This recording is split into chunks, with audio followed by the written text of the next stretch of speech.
Bien, bonsoir à tous. C'est toujours un moment très émouvant que d'ouvrir une soirée comme celle-ci. C'est un moment fort de la vie de notre mutuelle. Militant mutualiste, j'ai l'honneur de vous accueillir en ma qualité de membre du conseil d'administration de la Maïf et de vous souhaiter la bienvenue au nom de tous les acteurs politiques et techniques qui œuvrent au sein de notre mutuelle. Je vous remercie de vous être déplacés si nombreux dans cette magnifique salle de la Cité des Congrès. Nous sommes fiers de votre présence et de votre engagement. Je remercie également tous ceux qui nous suivent en direct sur le site maif.fr pour assister donc à notre conférence « La sérénité, ça s'apprend ». Nous étions déjà très nombreux il y a quelques mois à Saint-Nazaire pour une réflexion sur les océans. Très nombreux également, il y a peu, sur la thématique de la laïcité. Alors en fait, l'an dernier, sur le territoire national, 32 000 personnes ont pu ainsi se confronter aux idées et aux dernières avancées des travaux de grands spécialistes et des plus grands chercheurs. Alors votre présence ce soir prouve, une fois de plus, que la Mutuelle, 6e assureur français, est au plus proche de vos préoccupations, de vos réflexions, de vos attentes. Proche aussi de vous tous, autour de valeurs, d'humanisme, de respect, de solidarité, de confiance, bref, de valeurs partagées, oserais-je dire, par notre communauté. Nous parions sur l'accès à l'éducation et à la culture pour tous, sur le partage des savoirs. Nous croyons en l'intelligence, en la capacité à acquérir tout au long de sa vie de nouvelles connaissances. Partager, être audacieux, travailler ensemble dans un esprit collaboratif et de confiance, tout un projet sociétal pour acquérir une meilleure sérénité. Mais ceci, c'est l'affaire de notre intervenant de ce soir, à qui je vais laisser la parole dans un instant. Le docteur Christophe André, psychiatre de l'hôpital Sainte-Anne de Paris et auteur de nombreux livres qui reçoivent, il faut le dire, un accueil enthousiaste du public. Je citerai pour mémoire quelques ouvrages. Et n'oublie pas d'être heureux, abécédaire de psychologie positive, méditer jour après jour, sérénité, 25 histoires d'équilibre intérieur. Pour avoir échangé avec certains d'entre vous tout à l'heure, je sais que certains sont des lecteurs assidus. Tous ces livres qui nous font entrevoir, avec force, exemples concrets et retours d'expérience, les chemins du bien-être et du bonheur. C'est un thème qui ne peut que nous intéresser, nous, grande entreprise de l'économie sociale et solidaire, pilier fondateur d'une autre économie au service des êtres humains. Mais aussi un thème qui est cher à ce que nous représentons en tant que première mutuelle de l'éducation et également premier assureur du monde associatif. Dans un instant, donc, Christophe André va nous présenter le résultat de ses travaux et partager avec nous les pistes de ses réflexions pour tendre vers cette sérénité. Je vous souhaite donc un excellent moment en sa brillante compagnie. Bonne soirée à tous et toutes.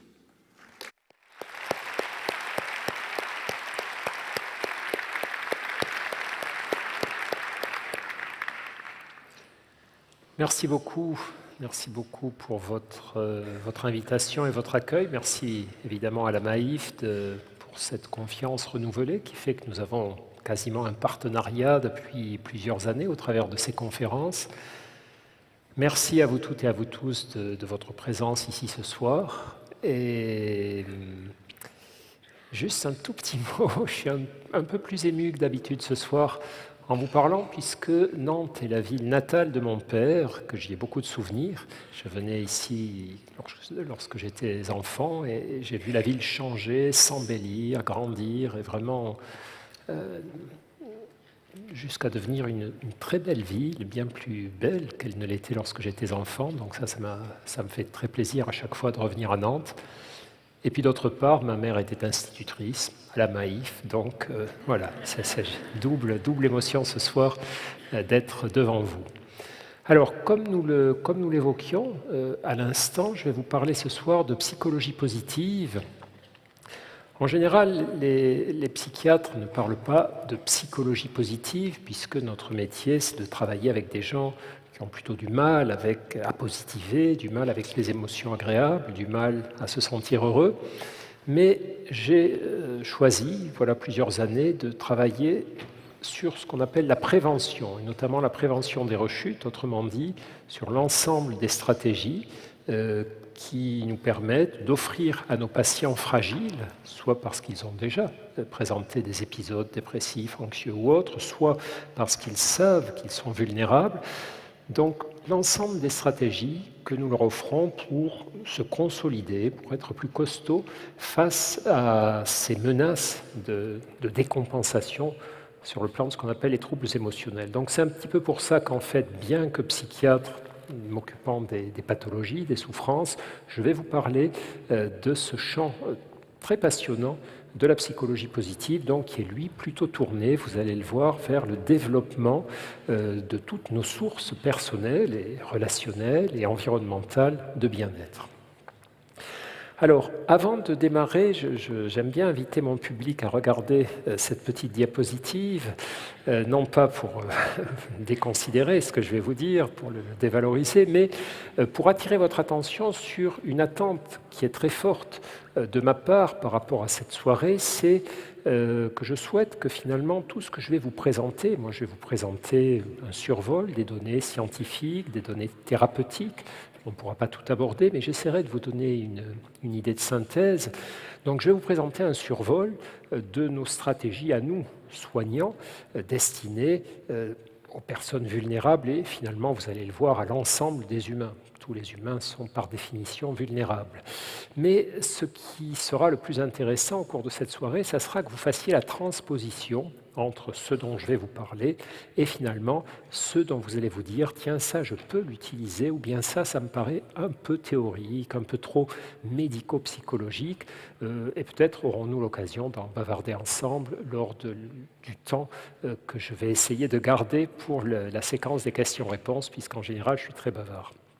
Alors, avant de démarrer, je voudrais vous présenter 5 principes de psychologie positive. Il y en a beaucoup, mais ces 5-là me semblent très importants. Le premier de ces principes, c'est que nous savons aujourd'hui qu'il est possible à chaque personne d'accroître son bien-être, son niveau de bien-être émotionnel, ses capacités à se sentir bien, à se sentir heureux.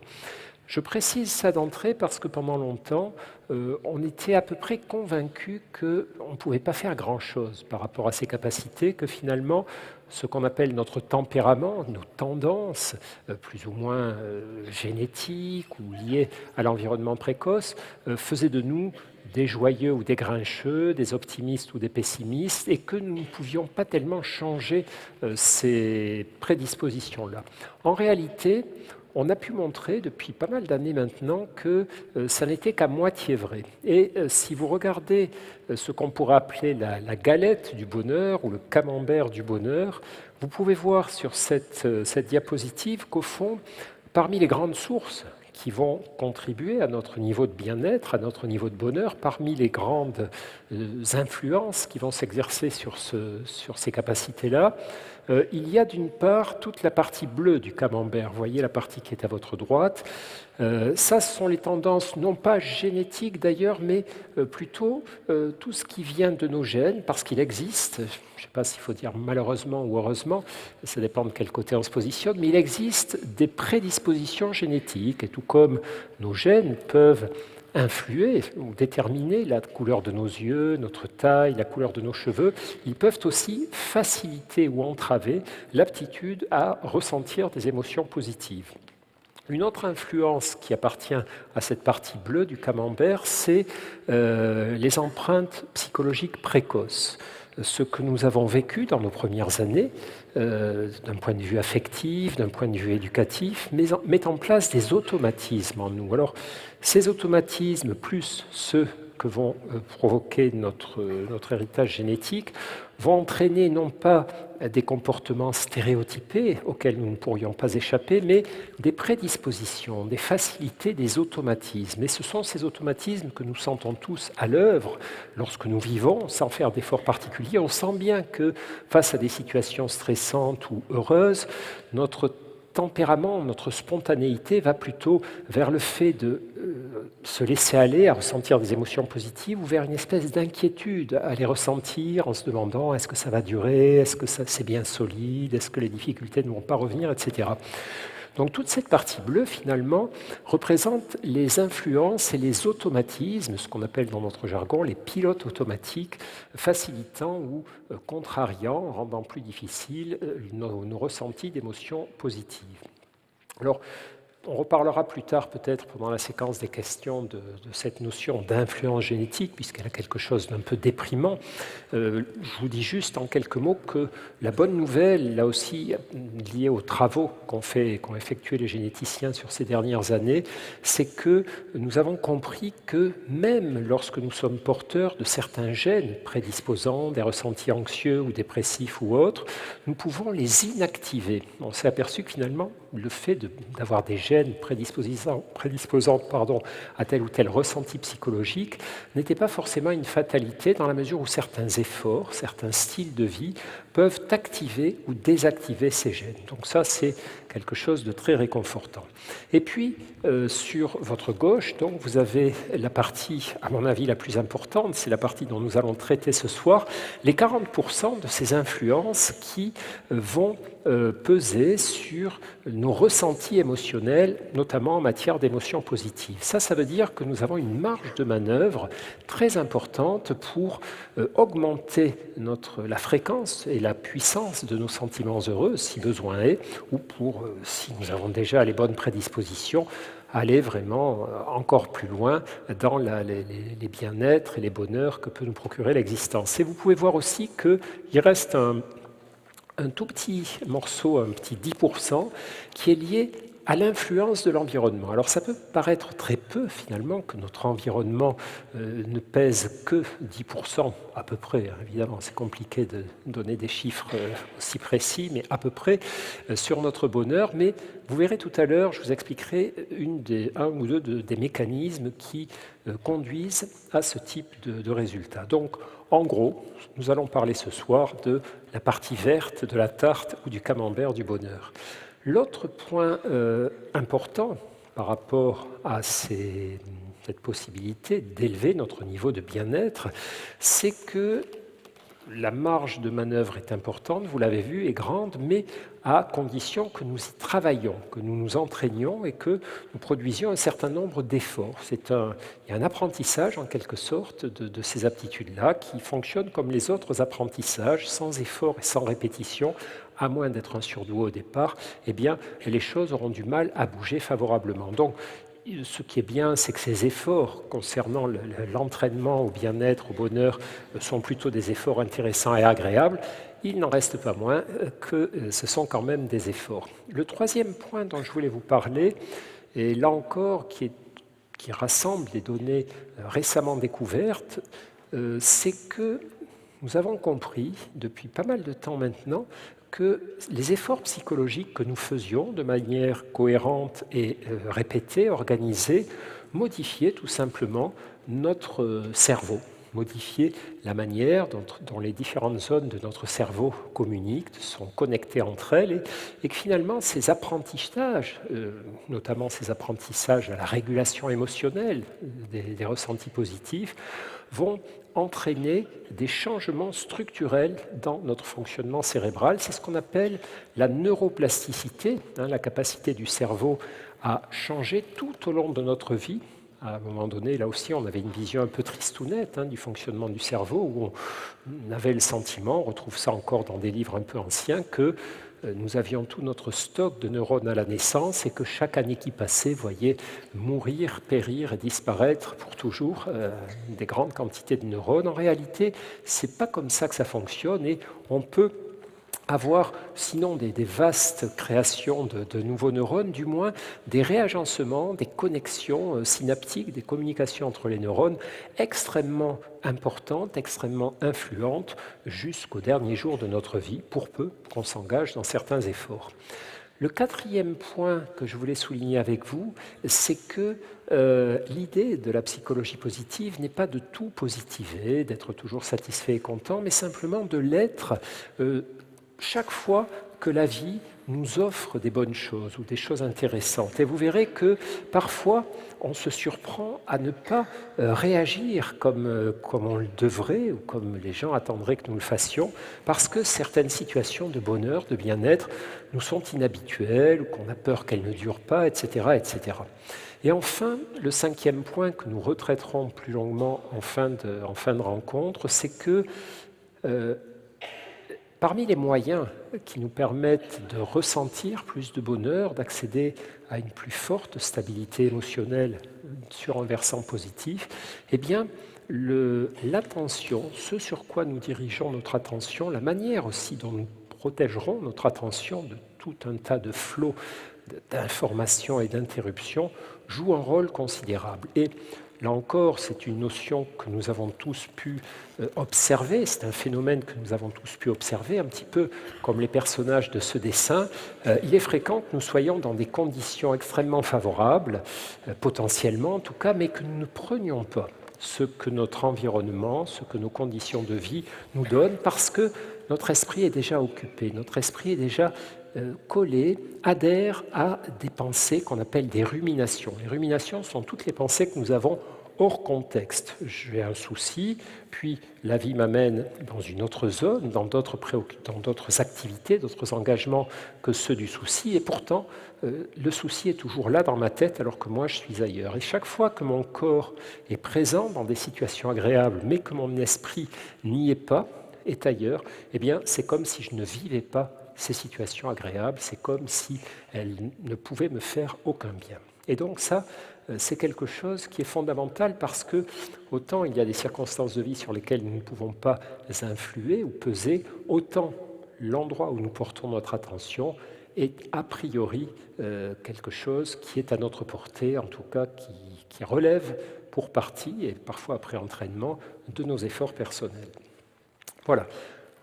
Deux petites précisions encore avant de démarrer, et puis on se lance. La première de ces précisions, c'est que ce soir, je ne vais vous parler que de platitudes. Je ne vais vous dire que des platitudes, et même plus exactement ce qu'on appelle des grandes platitudes. Alors, en philosophie, ce qu'on appelle les grandes platitudes, c'est l'ensemble des conseils dispensés par les sages d'Orient et d'Occident depuis 2 millénaires, qui ont été dispensés aux humains pour les aider à se rapprocher du bonheur. Donc, ces conseils sont les mêmes, quelles que soient les époques, quelles que soient les cultures.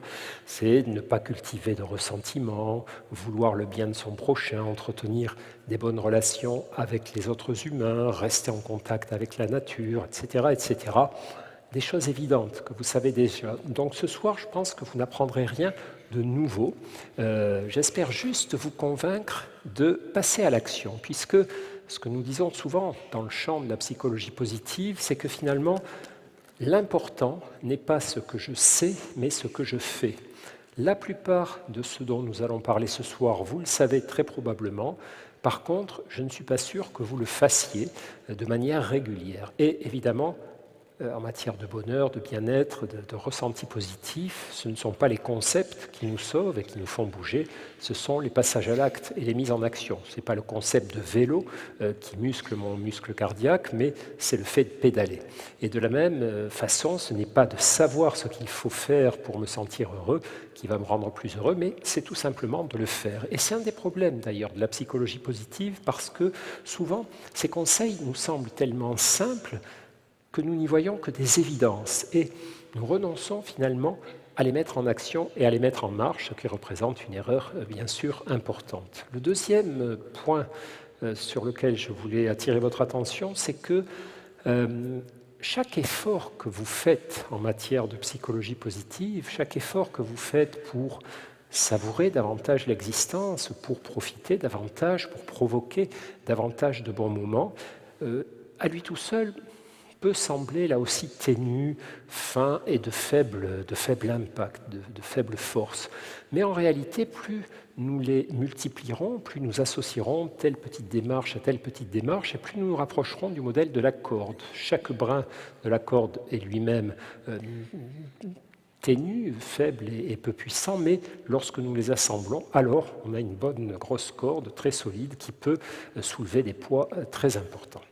Voilà, j'en ai terminé avec mon préambule d'introduction. On va maintenant rentrer un petit peu plus dans le vif du sujet avec cette première question qui a trait à la définition de la psychologie positive. Qu'est-ce que c'est donc qu'on appelle la psychologie positive? Alors, on peut évidemment proposer des tonnes de définitions. Il y a 3 points importants à nos yeux concernant la psychologie positive. La première, c'est que c'est une approche scientifique. Beaucoup des points qui appartiennent au champ de la psychologie positive ont déjà été explorés par les poètes, les philosophes, les romanciers, etc. Mais ce que nous essayons de faire de notre côté, c'est les valider scientifiquement. Ça, c'est important, non pas pour le plaisir de la validation scientifique, mais parce que ça nous permet de nous en servir dans le cadre des soins médicaux, par exemple. On ne peut pas soigner avec des méthodes non validées. Ça serait une forme de malhonnêteté ou d'imprudence, de légèreté par rapport aux patients. Donc c'est pour ça que pour nous, c'est important de travailler à la validation du plus grand nombre de ces concepts. Et donc ça, c'est un premier point qui caractérise la psychologie positive, par exemple, par rapport au développement personnel. Il y a dans ce qu'on appelle le développement personnel, un ensemble de méthodes destinées à nous faire nous sentir mieux, tout un tas de bonnes choses très intéressantes, mais qui n'ont pas été validées par la science. Et du coup, on est réticent à l'utiliser. Nous, par exemple, à Sainte-Anne, quand nous avons introduit ces programmes de psychologie positive dans notre service pour les tester, on est resté centré sur les méthodes dont nous avions pu vérifier qu'elles avaient obtenu une validation. Le deuxième point, vous l'avez compris, c'est que ça, c'est une démarche moins classique en médecine, en psychothérapie. On se concentre davantage sur ce qui va bien ou sur ce qui pourrait aller bien, en essayant de le faire grandir, de le faire se développer, en diminuant ou en réparant ce qui va mal. Non pas que cette partie du travail, réparer ce qui va mal, soit inutile, mais nous essayons, tout en respectant et en appliquant, de développer aussi un regard plus positif sur l'existence. Donc nous complétons plutôt que nous ne remplaçons les méthodes traditionnelles. La psychologie positive n'a pas pour vocation de remplacer ce qui existait avant, la psychologie négative, travailler sur le négatif, mais de le compléter et de donner ainsi plus de chance à nos patients. Et puis, c'est le dernier point, je l'avais aussi évoqué, l'idée c'est que ces programmes permettent aux personnes de s'engager dans des modifications comportementales ou psychologiques concrètes, modifier notre façon de nous comporter, notre façon de voir le monde. Voilà.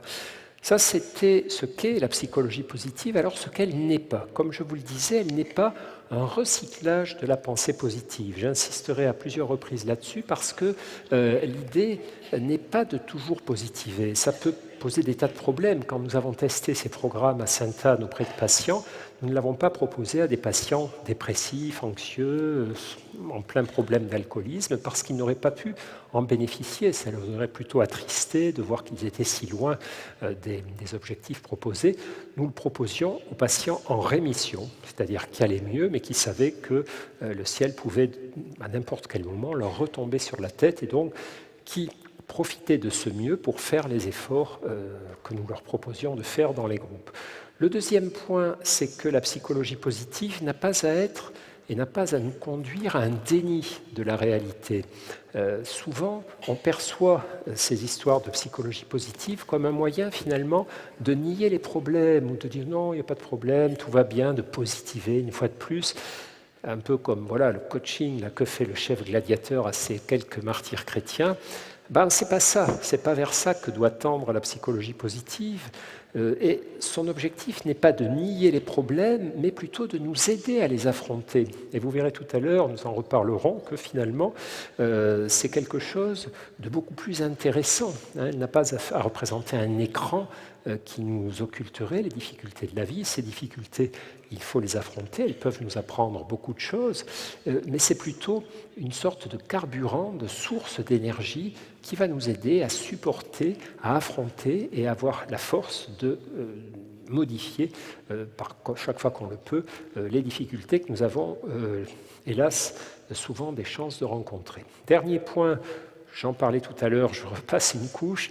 L'idée, c'est ce que n'est pas la psychologie positive. Donc, comme je vous le disais, ça n'est pas une approche qui est tirée d'un contexte d'évaluation scientifique. Donc, on a des tas de publications scientifiques dans ce domaine, portant sur tout un tas de dimensions, la compassion, la gratitude, l'amour aussi. On travaille beaucoup depuis quelques années sur ce qu'on appelle l'amour au sens large, c'est-à-dire tous les liens chaleureux et bienveillants qui peuvent s'établir entre les humains, que ce soit le lien amoureux auquel on songe en premier, entre parents et enfants ou entre conjoints, mais aussi l'affection qu'on ressent pour des amis, pour des collègues, voire pour des inconnus, lorsqu'on se penche véritablement vers eux, vers les humains qu'ils sont, vers les problèmes qu'ils peuvent avoir, etc.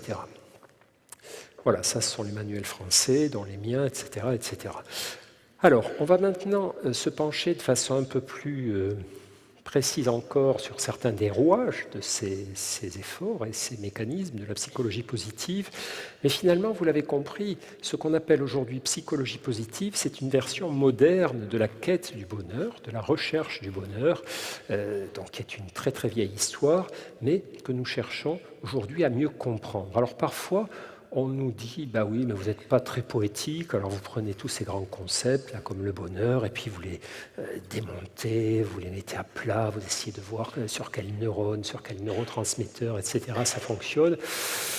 Bah oui, c'est quand même pas si mal de faire ça, et surtout, à nos yeux, ça ne dépoétise pas, ça ne banalise pas cette idée de bonheur. Et il y a un passage d'un livre d'Antonio Damasio, qui est un célèbre neurobiologiste nord-américain d'origine portugaise, qui a écrit notamment Le cerveau des émotions, qui a été un des premiers d'ailleurs dans notre discipline à revaloriser l'importance des émotions pour notre équilibre et pour notre intelligence. Et Damasio disait, mais on lui fait aussi ce reproche régulièrement, ça n'est pas parce qu'un chimiste a découvert la formule du parfum de la rose, qu'il a réussi à la mettre en formule chimique, que nous cesserons d'être émus en respirant à chaque printemps ce parfum. Et ce sont deux dimensions différentes. C'est vrai que le bonheur est quelque chose de merveilleux, de poétique, de philosophique, de spirituel, tout ce qu'on voudra. Ça n'est pas parce qu'on en connaît les rouages, les arcanes, qu'il cessera d'avoir cette aura, d'avoir ce charme et d'avoir aussi cette part de mystère. Donc voilà un petit peu ce que je voulais vous dire par rapport à ce rééclairage scientifique de la recherche du bonheur que représente la psychologie positive. Alors, si nous nous intéressons autant à ces émotions positives, c'est bien sûr parce qu'on a pu en montrer les impacts et les conséquences, et que ces conséquences sont globalement des conséquences vraiment favorables et, vous allez voir, passionnantes. Alors, parmi les champs sur lesquels ces émotions positives en général vont avoir un impact, il y a notre vision du monde. Alors je vais profiter du fait que j'ai 1200 ou 1400 personnes sous la main pour leur faire passer un test, puisque vous savez, quand on invite des psychiatres, évidemment, ils ont envie de savoir qui vous êtes, comment vous fonctionnez, etc. Ça, c'est de la blague. En fait, on n'a pas plus envie que les autres. Parfois, quand on est invité à dîner chez des copains, des amis d'amis, des gens qui ne nous connaissent pas trop, on sent, après avoir appris, lorsqu'ils ont appris qu'on est des psychiatres, qui nous surveillent quand même du coin de l'œil, parce que si vous êtes psychiatre invité à une soirée, dès que vous arrêtez de parler et que vous regardez les gens sans rien dire, tout à coup, ils se demandent si vous n'êtes pas en train de les décortiquer. Et ils ont beaucoup de mal à se dire qu'en fait, le psychiatre, il a fait le psychiatre toute la journée, et quand le soir arrive, il n'a plus du tout envie de décortiquer les comportements des gens, il a juste envie de parler d'autre chose, et quand il se tait, qu'il ne parle pas en vous regardant ou en regardant ailleurs, c'est juste qu'il est dans ses pensées, et pas dans le décortiquage de vos comportements. Mais là, je vais quand même vous tester. Alors, Je vous demande de regarder cette diapositive avec attention et vous voyez qu'elle est composée d'une figure tout en haut, qui est en haut de l'écran, et de deux figures en bas à gauche et en bas à droite. La figure d'en haut, on va dire que c'est la figure de référence. Les deux figures en bas à gauche et en bas à droite sont les figures de comparaison. Sans trop réfléchir, sans trop cogiter, sans trop chercher le piège, il y en a un mais vous ne le trouverez pas, vous allez essayer de me dire, on va faire un vote à main levée, laquelle de ces deux figures, du bas, celle en bas à gauche ou celle en bas à droite, ressemble le plus d'après vous à la figure du haut. Donc, intuitivement. Qui dans cette salle trouve que la figure qui ressemble le plus à celle d'en haut, c'est la figure en bas à gauche? Levez le bras s'il vous plaît. Ok, ah oui, ça fait beaucoup de monde, merci beaucoup. Alors est-ce qu'il y a quand même des gens qui trouvent que c'est la figure en bas à droite? Il y en a quand même, ok. Vous n'êtes pas nombreux, vous êtes 5%, super, merci beaucoup. Alors, avant de vous donner les résultats, il y a des résultats, j'espère qu'ils ne vous gâcheront pas la soirée. Voici comment on procède en vrai. Alors en vrai, on ne fait pas comme je viens de faire, on ne demande pas aux gens de se prononcer comme ça, à froid ou à chaud, je ne sais pas, mais on va d'abord, quand on a la chance d'avoir un grand groupe comme le vôtre, les séparer en deux parties. On va composer deux groupes, un groupe A et un groupe B, dont on se débrouille par tirage au sort, mais pour vérifier qu'ils soient comparables en termes d'âge, de sexe ratio, etc. Bon, bref. Et on tire les gens au sort et on va leur faire subir ce qu'on appelle des procédures d'induction émotionnelle. Bon, c'est-à-dire que certains d'entre eux, on va les mettre de bonne humeur et d'autres, on va les mettre de moins bonne humeur. Alors, pour mettre les gens de bonne humeur, tout ça est très codifié et très simple.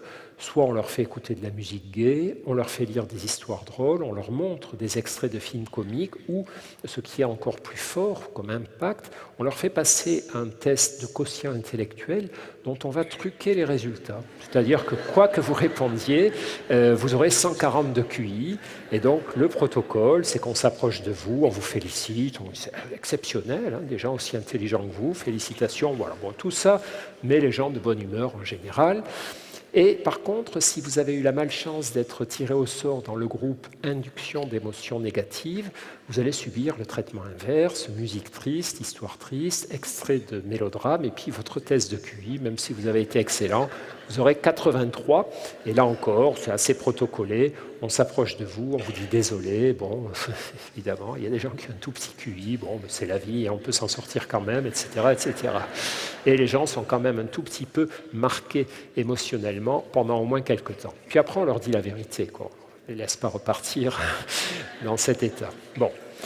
Ce qui est intéressant dans ce type d'étude, c'est qu'on observe la chose suivante. On observe que l'état émotionnel dans lequel nous avons poussé, pas trop méchamment quand même, les volontaires vers des émotions positives ou négatives, oriente, conditionne, en moyenne, leur choix des figures.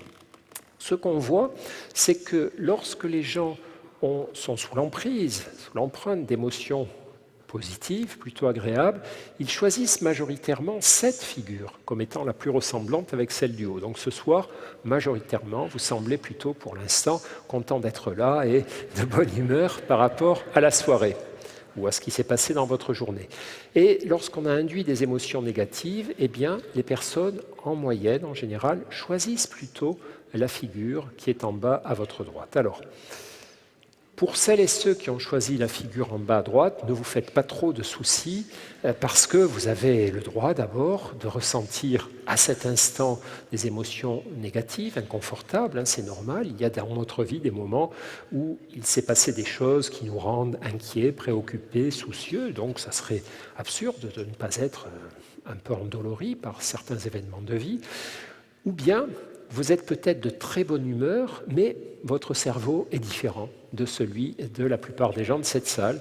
Différent, ça ne veut pas dire pathologique ou malade, c'est juste que vos câblages font que, tout en étant plutôt de bonne humeur, vous trouvez que c'est plutôt la figure en bas à droite. Alors, c'est comme les gauchers. Les gauchers ne sont pas des gens anormaux, mais leurs câblages cérébraux sont différents de ceux des droitiers. Comment on explique ces choix ?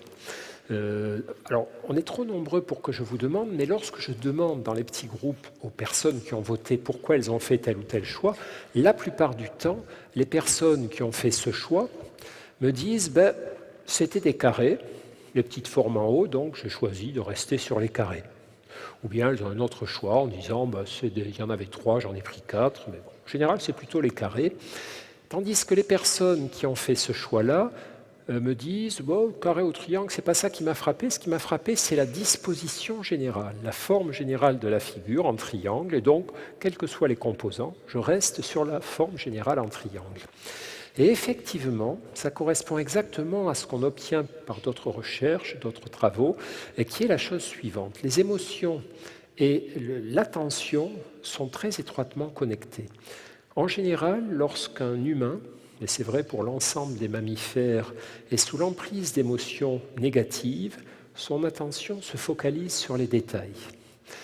Ça s'explique par la fonction des émotions négatives dans l'évolution de notre espèce. Les émotions, c'est un système de réaction, d'adaptation à l'environnement assez primitif, assez ancien, et qui a pour vocation de se déclencher lorsque les situations changent ou lorsqu'il y a des situations importantes pour notre survie. Les émotions négatives sont ce programme qui se déclenche quand nous percevons un danger, un problème, une difficulté. Si vous êtes un petit animal qui va boire au point d'eau, vous savez que le point d'eau est un endroit où vont boire aussi les prédateurs, donc vous approchez du point d'eau, mais vous commencez à faire très attention aux détails. Les moindres bruits, les moindres odeurs, le moindre bâton qui semble flotter dans l'eau, vous vous focalisez sur ces détails en cherchant s'il n'y a pas un danger, un piège, un prédateur caché derrière. Donc, la nature étant bien faite, elle nous a dotés, lorsque ces émotions négatives se déclenchent, de capacités automatiques de focalisation de l'attention. Et c'est pour ça que lorsqu'un humain est triste ou agacé, il va faire attention aux détails. Son attention va être captée prioritairement par les petits détails, donc en général les détails négatifs. Et c'est aussi pour ça que face à une figure globale comme celle du haut, il ne perçoit pas spontanément la disposition générale, mais plutôt les composantes et les carrés. Et du coup, il est entraîné à voter en bas à droite. La transposition, c'est ce qui se passe les jours où vous êtes de mauvaise humeur. Un petit détail va d'abord capter votre attention, un pneu crevé, une embrouille avec un collègue ou quelqu'un de votre famille, une personne qui vous fait une queue de poisson sur le trajet ou qui vous bouscule dans le tramway. Eh bien, ce petit détail va capter fortement votre attention et vous aurez du mal à la tourner ensuite vers d'autres choses plus agréables, même si elles sont plus nombreuses. Vous allez être polarisé là-dessus. À l'inverse, nous sommes dotés aussi par l'évolution, c'est vrai pour les mammifères et l'humain également, de capacités à ressentir des émotions positives. Et le rôle dans la nature des émotions positives, c'est à l'inverse de nous aider à ouvrir automatiquement notre focale attentionnelle. Dès que nous nous sentons dans une situation où il n'y a pas de danger, dès que nous nous sentons en sécurité, alors on cesse de surveiller les détails et on ouvre notre esprit à l'ensemble de l'environnement. Alors en termes très pragmatiques pour des animaux qui nous ont précédés, dont nous descendons, ouvrir son attention, c'est nous permettre de trouver des nouveaux endroits pour boire, pour manger, des lieux pour nous reposer, des partenaires pour s'amuser, avoir des rapports sexuels, etc. Et chez l'humain, la traduction concrète, c'est d'abord, vous allez voir, ça augmente sa créativité, tout un tas de choses liées au fait de desserrer son attention et de voir les choses avec du recul. Mais ça va aussi lui permettre de prendre de la hauteur par rapport aux situations, de ne pas rester collé au seul détail négatif de ce qu'il a vécu, mais de contextualiser. Par exemple, si vous avez discuté avec quelqu'un et que ce quelqu'un, pendant la discussion, a eu un mot maladroit, si vous êtes auparavant, avant la discussion, déjà de mauvaise humeur, ce mot maladroit va capter votre attention et va rester dans votre tête et vous n'écouterez plus beaucoup le reste de la discussion. Si vous êtes de bonne humeur, ce mot maladroit va aussi vous toucher, mais vous serez capable très vite de rester en contact avec la personne globale, de vous rappeler très vite que cette personne est votre ami, vous veut du bien et que c'est probablement une maladresse. Et donc, vous gardez votre attention ouverte sur l'ensemble de ce que vous êtes en train de vivre et pas seulement sur le problème dans ce que vous êtes en train de vivre. Donc ça, c'est un mécanisme très important parce qu'il explique beaucoup de nos souffrances, beaucoup de nos difficultés. Et donc, ça, ce sont les travaux originaux. Et ce qu'il faut bien comprendre, c'est que finalement, si nous sommes en permanence sur le registre des émotions négatives, nous serons très bons pour la résolution de problèmes, nous passerons notre temps à sauter de problème en problème, mais ça va induire chez nous une vision du monde pas très gaie, quoi. Nous aurons l'impression que toute notre vie n'est qu'une succession d'ennuis, de difficultés, de conflits. C'est ce qui se passe parfois dans certaines périodes de notre existence, c'est ce qui se passe tout le temps dans le cerveau des anxieux et des déprimés, mais évidemment, ça n'est pas un état forcément désirable ni souhaitable. Un autre impact des émotions positives sur notre cerveau, notre personne, c'est il va être, vous allez le comprendre, au travers de l'expérience suivante. Je ne vous le dis pas tout de suite. Par exemple, on prend des volontaires, et puis on peut modifier leur état émotionnel selon les procédures dont je vous ai parlé, et on leur demande de regarder ces 3 mots, humour, marché et nuit, en leur disant quel est l'adjectif qui marche avec ces 3 mots. Noir. Humour noir, marché noir, nuit noire. Plus vous avez mis vos volontaires de bonne humeur, plus vite ils vont trouver les réponses. Plus vous les avez mis de mauvaise humeur par les manières dont je vous ai parlé tout à l'heure, moins ils vont trouver facilement et rapidement ces réponses. Ça, c'est très important aussi. Ça veut dire quoi? Ça veut dire que les émotions positives ont tendance à accélérer notre vivacité psychologique, accélérer la rapidité de nos processus de réflexion mentaux. Au pire, on a ça dans la maladie bipolaire. Vous savez, la maladie bipolaire consiste en une succession d'états d'excitation et puis d'états de dépression, tous les deux excessifs. Et lors des états d'excitation, le cerveau des patients bipolaires est dans ce qu'on appelle des accès maniaques, va très très vite et leur cerveau fonctionne réellement à toute vitesse et ça leur plaît beaucoup, c'est très agréable et donc c'est souvent pour ça qu'ils n'ont pas très envie de se soigner, de calmer ça, parce que ça ramène leur cerveau et leur vitesse de réflexion à un niveau habituel qui est beaucoup moins excitant. Ça s'appelle la tachypsychie, la rapidité psychologique. Donc à petite dose c'est super, à forte dose c'est ennuyeux. Une autre conséquence des émotions positives ou négatives, c'est l'impact qu'elles ont sur nos réactions à l'incertitude. De manière générale, le cerveau humain n'aime pas beaucoup l'incertitude. Ne pas savoir ce qui va se passer ou ce que signifie une situation nous est en général inconfortable. Et donc, plutôt que de supporter l'incertitude, assez naturellement, on va imaginer ce qu'il peut y avoir comme conséquence ou comme phase suivante à la situation d'incertitude. Et donc, pour étudier nos réactions face à l'incertitude, on utilise parfois des épreuves comme celle-ci où on présente aux volontaires des mots dont on a retiré des lettres et on leur demande d'imaginer quels mots pourraient être construits, quelle certitude en termes de mots, à la place de ces enchaînements incertains. Et ce qui a pu être montré, c'est que l'état émotionnel dans lequel nous nous trouvons au moment où nous réalisons ce type d'exercice a un impact sur le choix des mots. Par exemple, si vous induisez des émotions négatives à l'esprit de vos volontaires, eh bien, ils vont plutôt avoir tendance à trouver des mots négatifs. Voilà. Si vous aviez induit des émotions positives, qu'est-ce qu'ils auraient pu trouver pour le mot du haut? Chemin, copain. Celui du milieu? L'eau, et celui d'en bas, miracle, voilà. On voit bien que vous êtes de bonne humeur, vous trouvez rapidement ces mots-là.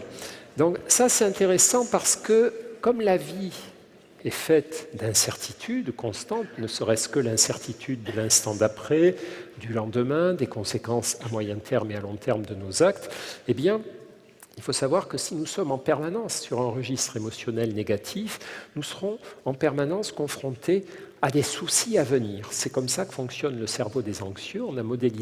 Certains travaux ont modélisé l'anxiété comme étant une forme d'allergie à l'incertitude. Dès que quelque chose est incertain dans ma vie, je projette sur cet incertain des certitudes négatives et donc je cherche les soucis, je cherche les problèmes et je les synthétise s'ils ne sont pas assez clairement visibles dans mon environnement.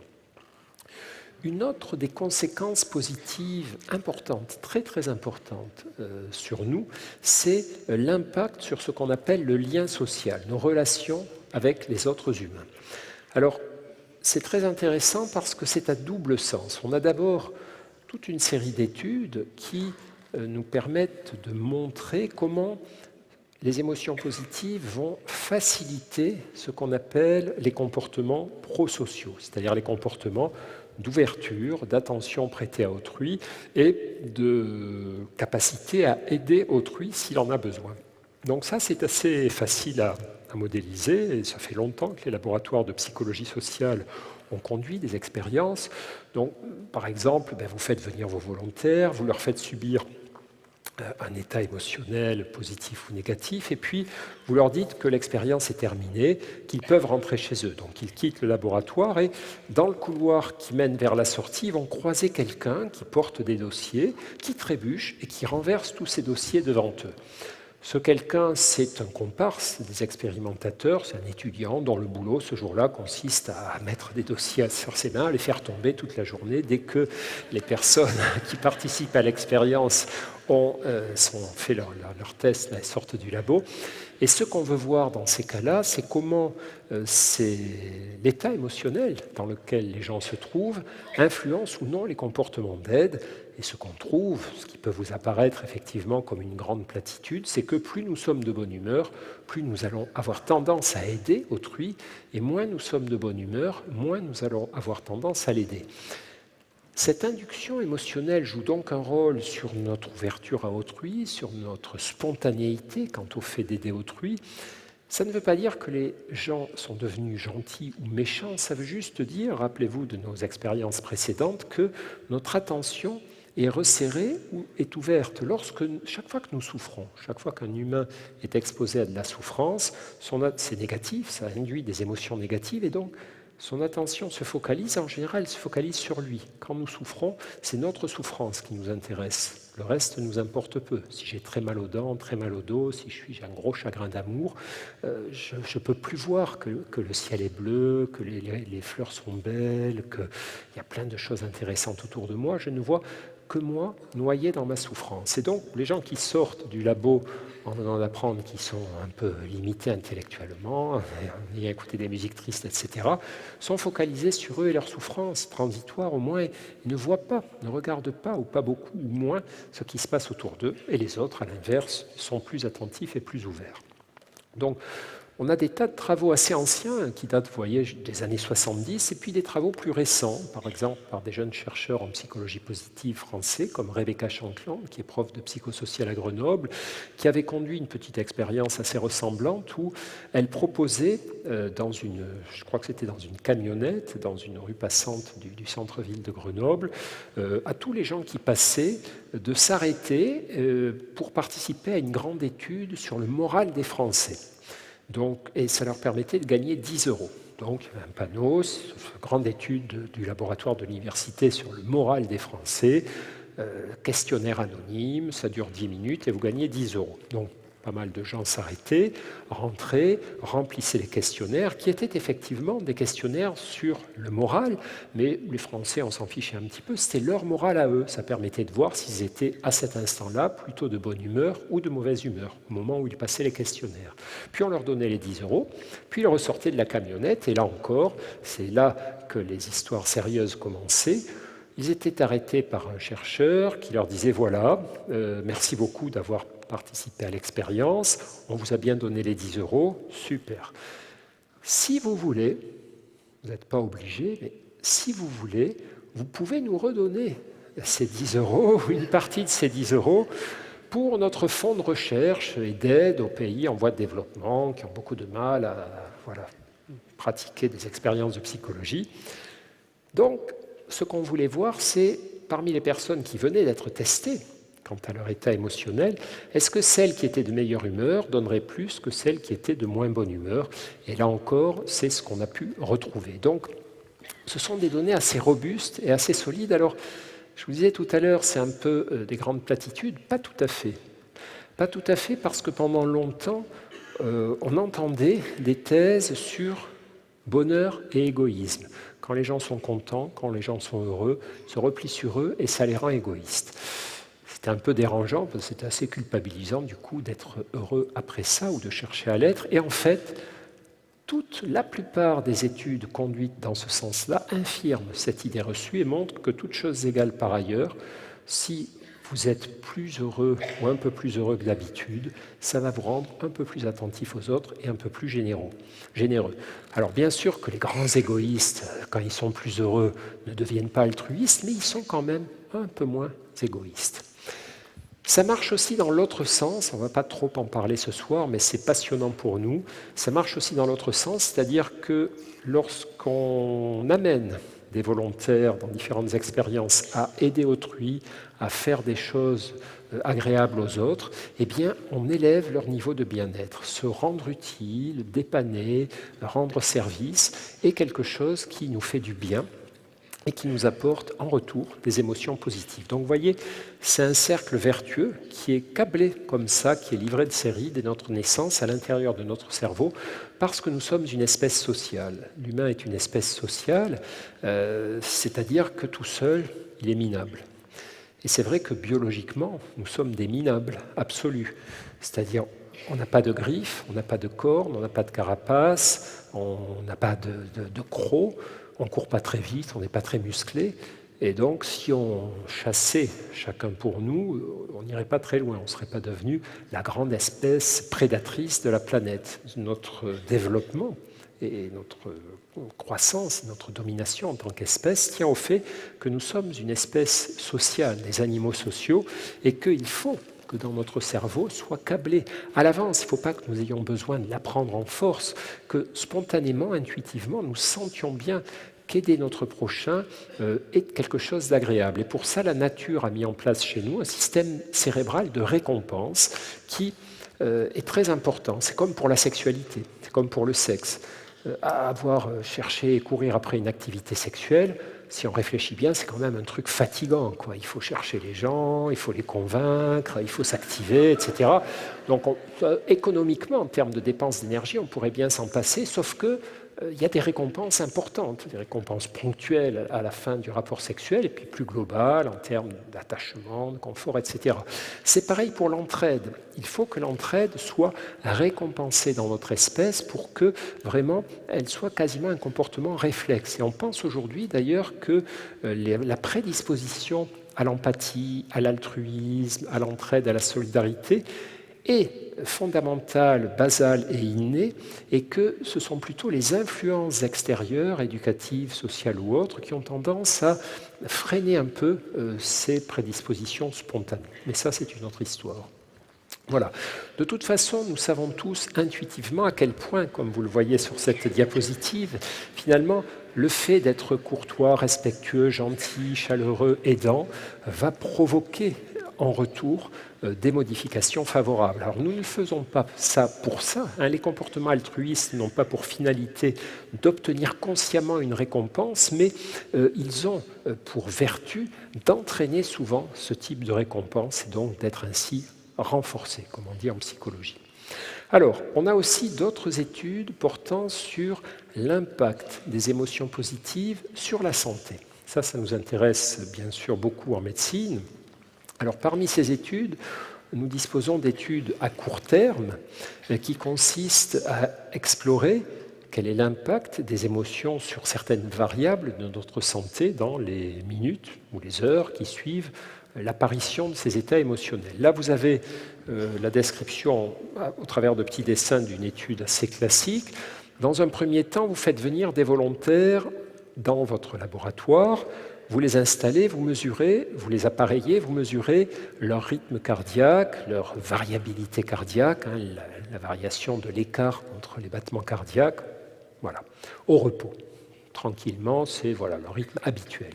Puis, dans un second temps, vous allez les stresser. Vous leur faites des misères, je ne vous raconte pas ça, mais en gros, voilà, vous débrouillez pour élever leur niveau de stress, ce qui va provoquer un impact biologique. Vous savez que nos émotions ne s'inscrivent pas seulement dans notre cerveau, mais elles se traduisent instantanément et parfois fortement par des réactions corporelles. Le stress, par exemple, les émotions d'inquiétude, même de tristesse ou de colère, vont accélérer et perturber notre rythme cardiaque. Donc tous les volontaires sont stressés et chez tous les volontaires, on voit qu'il y a des perturbations du rythme cardiaque. Troisième étape, vous demandez à chacun de ces volontaires, une fois que vous l'avez un peu bousculé comme ça, de s'installer tout seul, tranquillement, dans une petite pièce au calme, et vous lui dites, on vient vous chercher dans 5 minutes, là pour l'instant, on vous projette une petite vidéo, comme ça, pour vous faire passer le temps. Là, les volontaires ont été au préalable séparés en 4 groupes,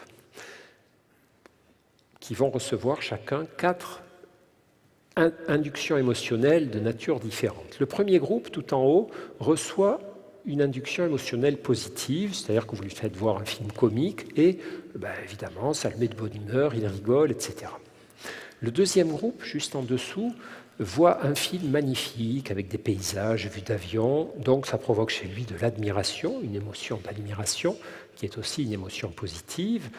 Le troisième groupe, lui, c'est ce qu'on appelle le groupe contrôle, c'est celui chez qui on essaie de ne pas induire d'émotions particulières. Donc il est bien devant l'écran comme les autres, pour que ça puisse être comparé, mais il voit juste des espèces de formes géométriques qui se déplacent lentement, qui n'ont pas de sens particulier et qui normalement ne vont rien provoquer chez lui. Il regarde ça, et pourvu que ça ne dure pas des heures, ça va, ça ne perturbe pas son état émotionnel.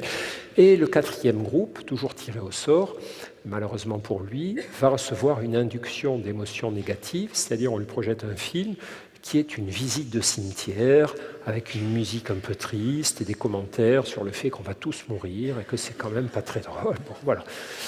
Alors, ces différents films servent à observer quel est l'impact potentiel des émotions, ou d'une double dose d'émotions, pourrait-on dire, mais en tout cas des émotions qui arrivent après une première émotion négative. Qu'est-ce que ça donne d'induire des émotions soit positives, soit négatives? Ce que ça donne est illustré par les barres noires. La longueur des barres noires représente le temps nécessaire pour que votre cœur, accéléré par le stress lors de l'étape tout à gauche, retrouve son rythme normal. Donc plus la barre est longue, plus ça veut dire qu'il a fallu du temps à votre cœur pour retrouver la normale. Alors si vous prenez le groupe de contrôle, le groupe de référence, vous avez la troisième barre noire en descendant du haut, ça c'est ce qui se passe si on vous fout la paix. Alors on vous a stressé, puis on vous installe tranquille et il ne se passe rien de plus. Et votre cœur revient en quelques minutes à son rythme normal. Ce qu'on peut voir dans l'étude, et que vous voyez derrière moi, c'est que si on induit une émotion positive après l'émotion négative, on accélère la récupération biologique des perturbations liées au stress. Par contre, si on induit des émotions négatives, une seconde dose d'émotions négatives, eh bien on ralentit cette récupération biologique. Alors ça aussi, c'est une grande platitude. Alors ça vous paraît, je suppose, assez logique. Si j'ai été stressé et qu'après, ensuite, je peux vivre des bons moments, c'est plutôt bon pour moi, bon pour mon moral, bon pour ma santé, ça répare les dégâts provoqués par le stress. Et si par contre, après mon stress, je vis à nouveau, je ressens à nouveau des émotions négatives, c'est moins bon, ça rallonge le temps de récupération, de cicatrisation biologique. C'est une grande platitude, mais souvenez-vous de ce que nous disions. L'important n'est pas est-ce que je le sais, mais est-ce que je le fais. Et là, ça commence à se transposer en interrogation plus personnelle. Est-ce que lorsque j'ai des soucis, lorsque j'ai été confronté à des soucis réels, je m'administre ensuite moi-même une seconde dose de soucis en les ruminant, en les ressassant. C'est-à-dire je quitte le contexte de mes soucis, j'ai fait de mon mieux, ou parfois il y a des choses à faire, parfois il n'y en a pas, et j'ai une autre tranche de vie. Souci à mon travail, j'arrive chez moi où il y a mes proches, mes enfants, mes amis, et qui me représentent des occasions de me sentir bien, de profiter de leur présence. Est-ce que je suis capable de lâcher mes soucis pour tourner mon attention vers ce que la vie m'offre d'agréable à cet instant, même en sachant que les soucis sont toujours là, même en sachant qu'ils reviendront demain. Si je dispose de cette capacité de manière innée ou travaillée, eh bien, il se passera pour moi ce qui se passe dans l'expérience, c'est-à-dire que ça va me faire du bien, et pas seulement physiquement, mais aussi corporellement. Ça va réparer les perturbations physiques, les neurotransmetteurs, les hormones du stress, l'accélération du rythme cardiaque et bien d'autres choses enclenchées par les émotions négatives. Donc ça, c'est vraiment un point qui nous intéresse énormément, ces histoires-là. On a aussi, mais ça c'est du court terme, on a aussi des études à long terme, c'est-à-dire le raisonnement, c'est puisque ça a un impact biologique et puisque finalement notre vie tout entière est faite d'une succession de journées dans lesquelles nous sommes agressés parfois par l'environnement et dans lesquelles nous pouvons prolonger ces agressions en ruminant ou au contraire faire l'effort de récupérer émotionnellement avant de retourner au charbon. Il doit y avoir de manière cumulative un impact jour après jour, année après année. Et donc ça, c'est l'objet des études à long terme sur les liens entre émotion et santé, émotion et impact biologique sur notre corps. Parmi ces études à long terme, une assez connue, une des plus connues, est ce qu'on appelle la non-study. Vous voyez, ça c'est l'article original. La non-study, c'est une étude nord-américaine qui a été conduite sur des bonnes sœurs résidentes d'un couvent situé en Amérique du Nord. Et alors, on aime souvent les populations monastiques comme ça parce que c'est assez facile à suivre par les chercheurs. Il n'y a pas trop de turnover, quoi. Elles ne changent pas tous les 5 ans d'habitation ou de travail. Quand elles rentrent à 20-25 ans au couvent, 70 ans après, la plupart ils sont encore ou sont au cimetière du couvent et puis on peut suivre leurs dossiers médicaux, bref. Dans ce couvent dans lequel donc vivait cette communauté religieuse, les chercheurs arrivent donc et demandent à la mère supérieure, ils savaient que c'était accessible, les lettres de motivation de toutes les bonnes sœurs présentes au couvent et qui avaient été archivées. Et ils se penchent sur ces lettres de manière très simple, ils prennent toutes les lettres et ils comptent le nombre de mots qui expriment des émotions positives. Donc ce sont des lettres que les bonnes sœurs écrivent à l'âge de 20-25 ans au moment où elles veulent rentrer au couvent, au moment où elles postulent pour être admises dans la communauté. Et donc on leur demande d'écrire leur autobiographie. Qui sont-elles? D'où viennent-elles? Quelle est leur motivation? Et donc les chercheurs font le compte des mots exprimant des émotions positives de manière très simple. Par exemple, si vous écrivez « Je suis né le 2 janvier 1904 », 0 point. Si vous écrivez « J'ai eu la chance de venir au monde le 2 janvier 1904 », 1 point. C'est assez simpliste comme mécanisme, mais ils font l'hypothèse que finalement ça témoigne de l'aptitude spontanée à voir les choses d'un bon côté, de manière positive, l'aptitude spontanée à ressentir des émotions positives et que cette aptitude spontanée, qui représente au moins, vous vous souvenez, les 50% de notre tarte du bonheur, a peut-être un impact après 10, 20, 30, 40, 50 ans. Et il regarde donc, est-ce qu'il existe une corrélation entre le fait d'avoir écrit beaucoup de mots positifs et donc d'avoir probablement une plus grande tendance que les autres à ressentir des émotions positives et la longévité des bonnes sœurs. Donc il compare surtout 2 groupes différents. Les 25% de bonnes sœurs dont les lettres sont le plus saturées en émotions positives versus les 25% de bonnes sœurs qui en ont exprimé le moins. Et il regarde quels sont les résultats, et les résultats sont assez impressionnants. Vous voyez, ce qu'on appelle le quartile le plus heureux, ce sont les 25% des bonnes sœurs ayant exprimé beaucoup d'émotions positives. 90% d'entre elles sont encore en vie à 85 ans, versus, chez celles qui en ont exprimé le moins, seulement 30% à peu près, 3 fois plus. Et à 94 ans, l'écart est encore plus grand, la moitié sont encore en vie dans ce quartile joyeux, versus 10% à peine dans le quartile moins joyeux, 5 fois plus. Et donc, ce sont des écarts assez forts, assez spectaculaires. Donc ça, c'est la courbe de survie, on va passer. Ce qui est intéressant, c'est que cette étude n'est pas isolée, puisqu'on est dans un champ scientifique. Donc avant de commencer à généraliser, on vérifie si le protocole a pu être répliqué par d'autres équipes, d'autres chercheurs dans d'autres pays. Et c'est le cas. On a aujourd'hui 10 ou 20, sinon plus, études de ce type, vous voyez, portant sur des grands nombres de sujets. Les bonnes sœurs, elles étaient pratiquement 700, mais on a des études montant jusqu'à 20 000 sujets avec des suivis d'au moins 20 ans.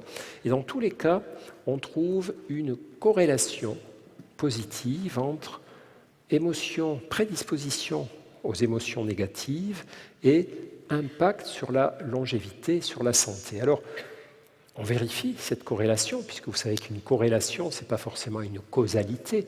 Il y a des corrélations qui n'impliquent pas de causalité. Par exemple, il y a une corrélation très forte entre le nombre de gâteaux d'anniversaire que vous avez mangés, dont vous avez soufflé les bougies et que vous avez mangé, et votre longévité.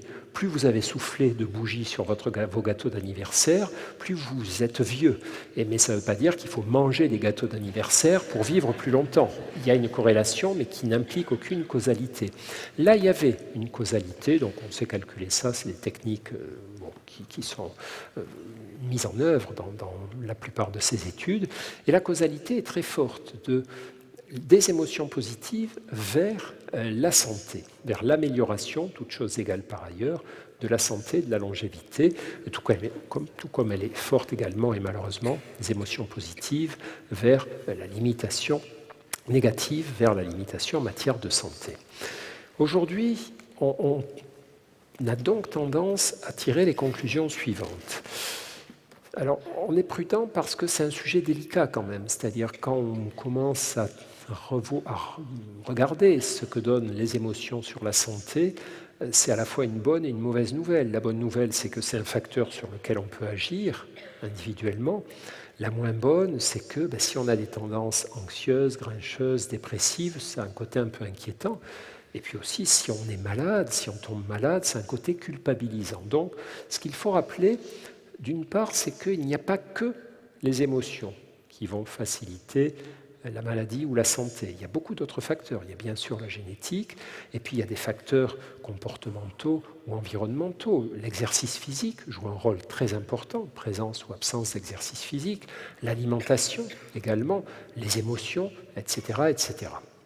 Ce qu'on peut dire aujourd'hui, c'est que tant qu'on n'est pas malade, en tout cas tant qu'on n'est pas atteint d'une maladie qui pourrait raccourcir notre vie, cancer, maladie neurodégénérative, etc., etc., les émotions positives sont un bon moyen de protéger notre santé. Elles ne sont pas une garantie absolue, mais sont un bon moyen, un moyen intéressant et puissant, aussi puissant que le tabac. Mais en sens inverse, puisque vous savez que le tabac, c'est un très bon moyen, excellent, très très bon moyen de raccourcir sa durée de vie et de tomber malade. Très puissant, très efficace, prouvé par des centaines d'études. À l'inverse, les émotions positives ont la même puissance, mais dans le bon sens, pour protéger notre santé et retarder le risque de maladie, toutes choses égales, une fois de plus, par ailleurs. Quelles que soient nos chances de départ, les émotions positives augmentent un peu, et même beaucoup, ces chances.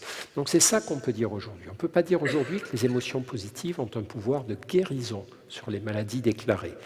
On pense que ça va plutôt dans le bon sens, mais on ne peut pas se permettre de dire ça parce qu'on n'a pas d'études en assez grand nombre, dans suffisamment de pathologies. Par contre, l'idée qu'elles sont un des facteurs qui contribuent à notre bonne santé, un des facteurs qui contribuent et pas qui garantissent, est aujourd'hui scientifiquement acceptée. Pas seulement par la communauté des psychiatres ou des chercheurs en psychologie, mais aussi par les cardiologues. Les cardiologues qui sont les premiers en médecine à avoir montré l'impact des émotions négatives. Dès le début des années 60, ils avaient montré à quel point la colère est cardiotoxique et abîme le cœur. Ont montré depuis assez longtemps également qu'à l'inverse, les émotions positives régulièrement ressenties avaient un effet cardioprotecteur. Voilà. Alors, je voudrais vous parler maintenant d'un point important pour nous, c'est la notion d'équilibre émotionnel. L'équilibre émotionnel nous rappelle, c'est cette notion qui consiste à se dire, mais quel est le bon pourcentage finalement entre émotions positives et émotions négatives? Puisqu'on a vu bien sûr que ce n'était pas bien, c'était même inutile, voire dangereux de vouloir toujours positiver On ne peut pas toujours positiver. Parfois même, c'est déprimant, c'est dépitant quoi, pour les gens qu'on vient emmerder en disant « mais positif, c'est positif ». Bon, il y a des moments où il vaut mieux ne rien dire que chercher à faire positiver les gens. Et pour tout un tas de raisons, mais notamment parce que parfois, il vaut mieux négativer, quoi. Il y a des moments quand il y a vraiment des difficultés, des périodes délicates et difficiles, ce n'est pas la peine de chercher à positiver. Le problème, c'est qu'évidemment, trop négativer représente aussi une autre forme d'erreur. Trop positiver peut nous faire passer à côté de véritables difficultés face auxquelles il faut plutôt se battre que positiver. Trop négativer va, comme toujours, souvenez-vous de notre histoire d'attention, resserrée ou élargie, nous priver de certaines ressources, nous empêcher de récupérer, de nous nourrir de ce que nous propose l'existence. Donc l'idée, c'est de chercher quel est le bon dosage entre émotions positives, émotions négatives. Alors on étudie ça, les équipes qui étudient ça utilisent souvent un dispositif de prélèvement émotionnel, de sondage émotionnel. Ils prennent des grandes assemblées, des grands nombres de personnes et ils leur demandent, aujourd'hui ça se fait sur les iPhones, de télécharger sur leur iPhone une petite application qui pendant un mois va sonner 5 ou 10 fois par jour. Chaque fois que l'application sonne sur votre téléphone, vous devez tout de suite, à l'instant, donner l'information sur votre état émotionnel. Est-ce que, juste là, à l'instant où ça vient de sonner, je me sens plutôt sur un registre d'émotions positives ou plutôt sur un registre d'émotions négatives? Et vous faites ça pendant un mois, plusieurs fois par jour. À la fin du mois, on va relever les copies et on va avoir selon les populations, on fait ça avec des gens ne souffrant pas de troubles émotionnels, à peu près normaux, comme vous semblez, à vue de nez, l'être ce soir dans cette salle, puis avec des gens anxieux, stressés, déprimés, bref. Ce qu'on voit en recueillant les résultats de tous ces prélèvements et au travers de toutes les études, c'est que la plupart du temps, chez les personnes qui ne souffrent pas de troubles émotionnels, stress, anxiété, dépression, le ratio entre émotions positives et émotions négatives est de 3 sur 1. Dans 3/4 des moments où votre téléphone a sonné, vous étiez plutôt sur un registre de bonne humeur. Content, détendu, serein, apaisé, curieux, joyeux, admiratif, ému, attendri, toutes les palettes de la bonne humeur. Et 1/4 du temps, eh bien, le bip vous aura surpris alors que vous étiez en train de vous faire du souci, d'être triste, d'être énervé. Parfaitement normal. C'est le ratio de la normalité, on appelle ça le ratio de Losada, du nom du premier chercheur qui l'a mis en évidence. C'est à peu près 3 émotions positives pour une émotion négative. Plus nous sommes anxieux, plus le ratio devient du moitié-moitié, à peu près autant d'émotions positives que d'émotions négatives. Et quand nous basculons du côté de la dépression, plus d'émotions négatives que d'émotions positives. Et là, les ennuis commencent, effectivement.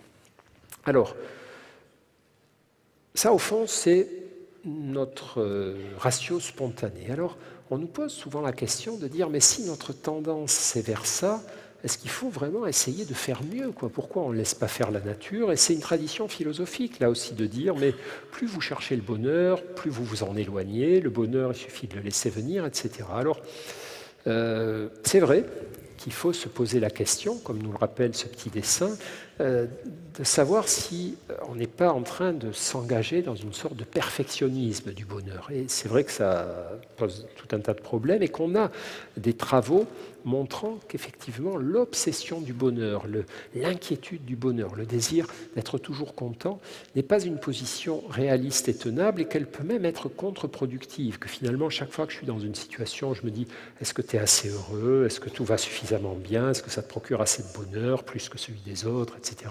Je suis cuit. Ce n'est pas comme ça que ça va fonctionner. Par contre, on a quand même des bonnes raisons de travailler à son propre bonheur, de travailler et d'être attentif à promouvoir suffisamment d'émotions positives. On a pas mal de bonnes raisons, je vais vous en présenter quelques-unes. D'abord parce que nous sommes fragiles. Et même, plus que fragiles, nous sommes mortels. Tous les animaux sont mortels, mais ceux qui savent très tôt et à l'avance qu'ils vont mourir, ce sont les humains. Les autres animaux meurent comme nous, mais eux ne savent pas qu'ils vont mourir. Nous, on meurt et on le sait dès notre enfance.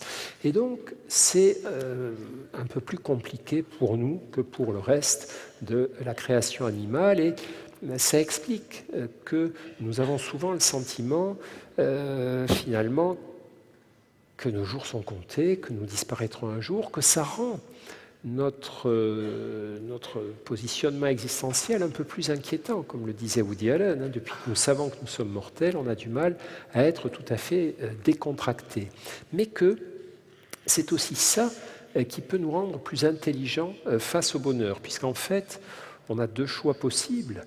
On a le choix de se préoccuper tellement de cette échéance assez désagréable qu'on en oublie de vivre, ou on a le choix d'accepter, de tenir compte de sa présence et d'en faire au contraire une source de motivation qui nous pousse à nous dire, puisque je vais mourir, ça vaut vraiment la peine, tant que je suis là, de savourer chaque instant et chaque jour de ma vie. C'est ce que un poète merveilleux comme Christian Bobin souligne dans beaucoup de ses œuvres, hein, quand il dit « La mort est à côté de la vie comme une bougie à côté d'une meule de paille et cette proximité terrible fait la vie merveilleuse. » Et c'est la conscience que notre vie se termine par la mort qui peut, au lieu de représenter quelque chose de démotivant, représenter au fond, dans un contexte de lucidité, une motivation supplémentaire pour nous tourner vers le bonheur. Alors on en reparlera un petit peu tout à l'heure. Une autre nécessité, une autre caractéristique, une autre raison qui est une nécessité, c'est que finalement, la vie, c'est quand même un drôle de truc, puisqu'on finit tous par mourir, et les gens qu'on aime finissent tous par mourir, et entre-temps, on va souffrir. Donc on est, on souffre, et on meurt à la fin. Donc, bon, c'est pas très gai, mais c'est quand même comme ça, et c'est aussi une des autres explications à ce besoin que nous avons de bonheur.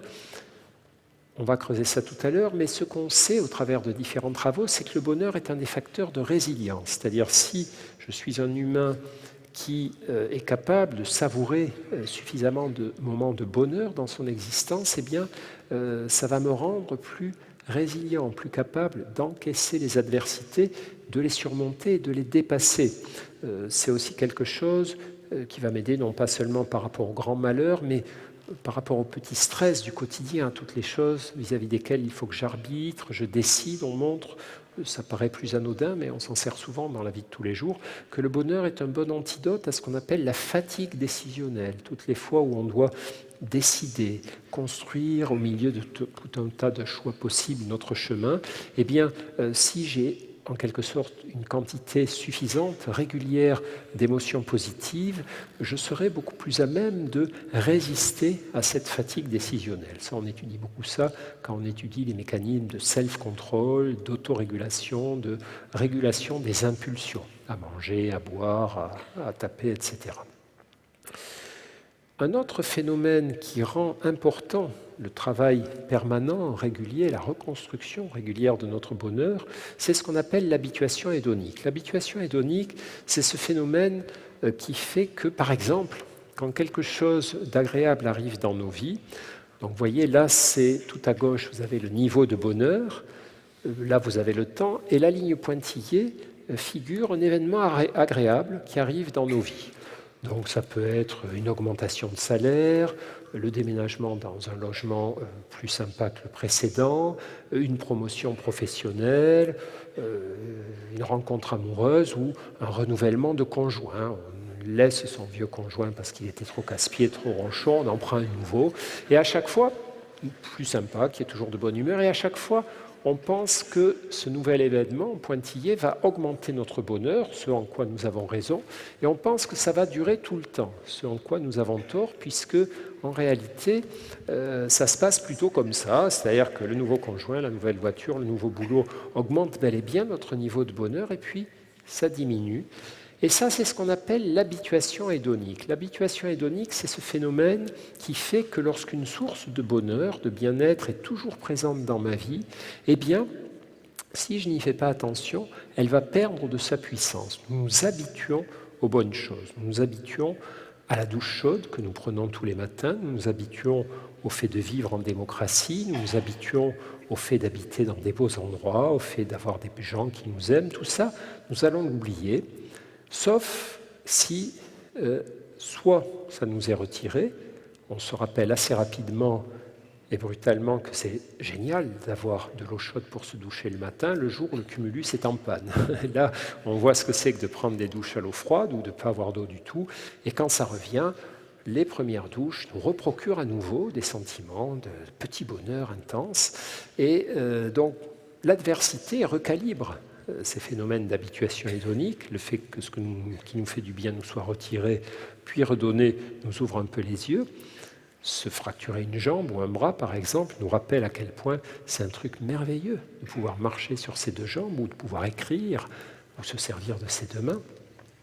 L'autre possibilité, c'est la prise de conscience. La prise de conscience, c'est ce qu'on essaie de faire avec certains de nos patients, avec les patients qui participent au groupe de psychologie positive, où on a un exercice qui s'appelle justement démocratie et douche chaude, qui consiste à leur demander régulièrement à s'entraîner de voir quelles sont les petites sources de bonheur présentes dans leur journée auxquelles ils n'auraient pas spontanément prêté attention.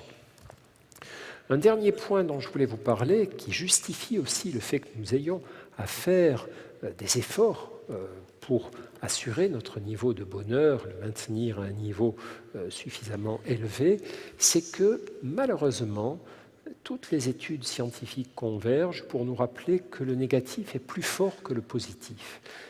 Notre cerveau, là aussi, est équipé pour accorder plus d'importance à ce qui ne va pas qu'à ce qui va bien. On se souvient mieux des ennuis qu'on a eus que des bonnes choses dans les mêmes situations. C'est ce qui fait par exemple qu'on se souvient beaucoup plus des fois où, quand on était dans une file d'attente, au supermarché, au péage de l'autoroute ou n'importe où, toutes les fois où on s'est trouvé dans la mauvaise file d'attente et où on avait le sentiment que si on avait choisi n'importe quel autre, ça allait plus vite autour de nous. En réalité, si on était pisté comme ça pendant 2-3 ans par quelqu'un qui note toutes les fois où on était dans la bonne ou dans la mauvaise, c'est absolument aléatoire ou à peu près aléatoire. Mais on se souvient mieux des soucis, des tracas, des ennuis et on s'en souvient plus longtemps, le souvenir rejaillit plus facilement, etc. Là aussi, c'est pour des raisons évolutionnistes, c'est parce que notre cerveau est façonné par la nécessité d'augmenter tout ce qui peut faciliter notre survie. Et donc, dans le monde animal, à stimulus égal, stimulus positif et stimulus négatif, quand ils sont présents tous les deux dans mon environnement, mon cerveau privilégie toujours l'information négative. Par exemple, revenons à l'histoire de notre petit animal dans la savane, il faut toujours donner la priorité au problème, me dit mon cerveau, parce qu'un problème, ça peut être la fin de ta vie. Si tu ne fais pas très attention aux trucs bizarres, problématiques, ennuyeux, tu te feras tôt ou tard croquer par un lion, un guépard, une bestiole qui te veut du mal. Donc, c'est beaucoup plus important de ne pas rater un problème que de rater des bonnes choses. Tu peux te passer de boire, de manger, de te reposer, d'avoir des rapports sexuels pendant quelque temps. Ta survie n'en sera pas affectée. Ça, tu peux sauter un repas, sauter un rapport sexuel, sauter une petite sieste ou même une ou deux nuits, et tu pourras survivre. Par contre, tu ne peux pas sauter une attaque de lion. Si y a l'attaque de lion et que tu n'as pas fait attention, c'est terminé pour toi. Et on est encore dans l'héritage de ce câblage qui fait que naturellement, le mouvement de notre cerveau est plutôt de privilégier les informations négatives sur les positives. Alors quand on a la chance, comme la plupart d'entre nous, j'espère, de vivre dans des environnements dits normaux, notre pays est une démocratie, nous ne sommes pas en guerre, la plupart d'entre nous avons de quoi nous loger, de quoi manger, de quoi nous déplacer, eh bien, à ce moment-là, nous avons souvent à faire ce petit effort de nous dire, bien sûr, vois où se situent les problèmes et quels sont les problèmes, mais ne survalorise pas ces problèmes-là. Fais de ton mieux face à eux et n'oublie pas de regarder tout ailleurs. C'est là où ton cerveau aurait tendance, si tu ne fais pas d'efforts, surtout si vous avez hérité de tendances éducatives ou génétiques à l'anxiété et que vous ne faites pas ce travail, eh bien, vous allez traverser votre vie en sautant de problème en problème, ce qui est pas mal pour votre efficacité. Pour des patrons, disposer de collaborateurs très anxieux, c'est plutôt une bonne idée parce qu'ils sont obsédés par les problèmes, et par la survie, mais moins par la qualité de vie et par le bien-être. Donc, c'est une autre raison Pour faire un peu attention à ça, les chercheurs appellent ça l'effet velcro-téflon. Ils nous disent si nous n'y prenons pas garde, notre cerveau a tendance à fonctionner avec une double face. Une face velcro, chaque fois qu'un problème passe, il s'accroche, on le ressasse, on le rumine, on s'en souvient. Et une face téflon, chaque fois que les bonnes choses passent, elles sont bonnes, c'est super, elles glissent et on les oublie, on passe au problème suivant. Et l'idée, c'est de rééquilibrer un petit peu ce système. Ce sur quoi je voudrais conclure cette séquence, c'est en vous rappelant que le bonheur, à nos yeux, n'est pas un luxe, mais une nécessité. Et une nécessité assez vitale que, là encore, les poètes, les romanciers, les artistes, les philosophes ont décelé bien avant que nous n'arrivions avec nos gros sabots pour le démontrer, et qui est assez bien résumé dans cette phrase de Paul Claudel lorsqu'il écrit « Le bonheur n'est pas le but, mais le moyen de la vie ». Autrement dit, nous ne vivons pas que pour être heureux, nous ne vivons pas que dans la gourmandise du bonheur, dans la poursuite du bonheur, mais nous vivons parce que nous pouvons, au moins de temps en temps, être heureux. Sans cette capacité à nous sentir heureux, eh bien notre vie ressemblerait à ce que je vous racontais tout à l'heure. Naître, souffrir, souffrir, souffrir, souffrir, souffrir, souffrir, mourir. C'est ça la vie. Heureusement, ça n'est pas que ça. C'est aussi, entre les moments de souffrance, savourer, se réjouir, admirer, aimer, être aimé.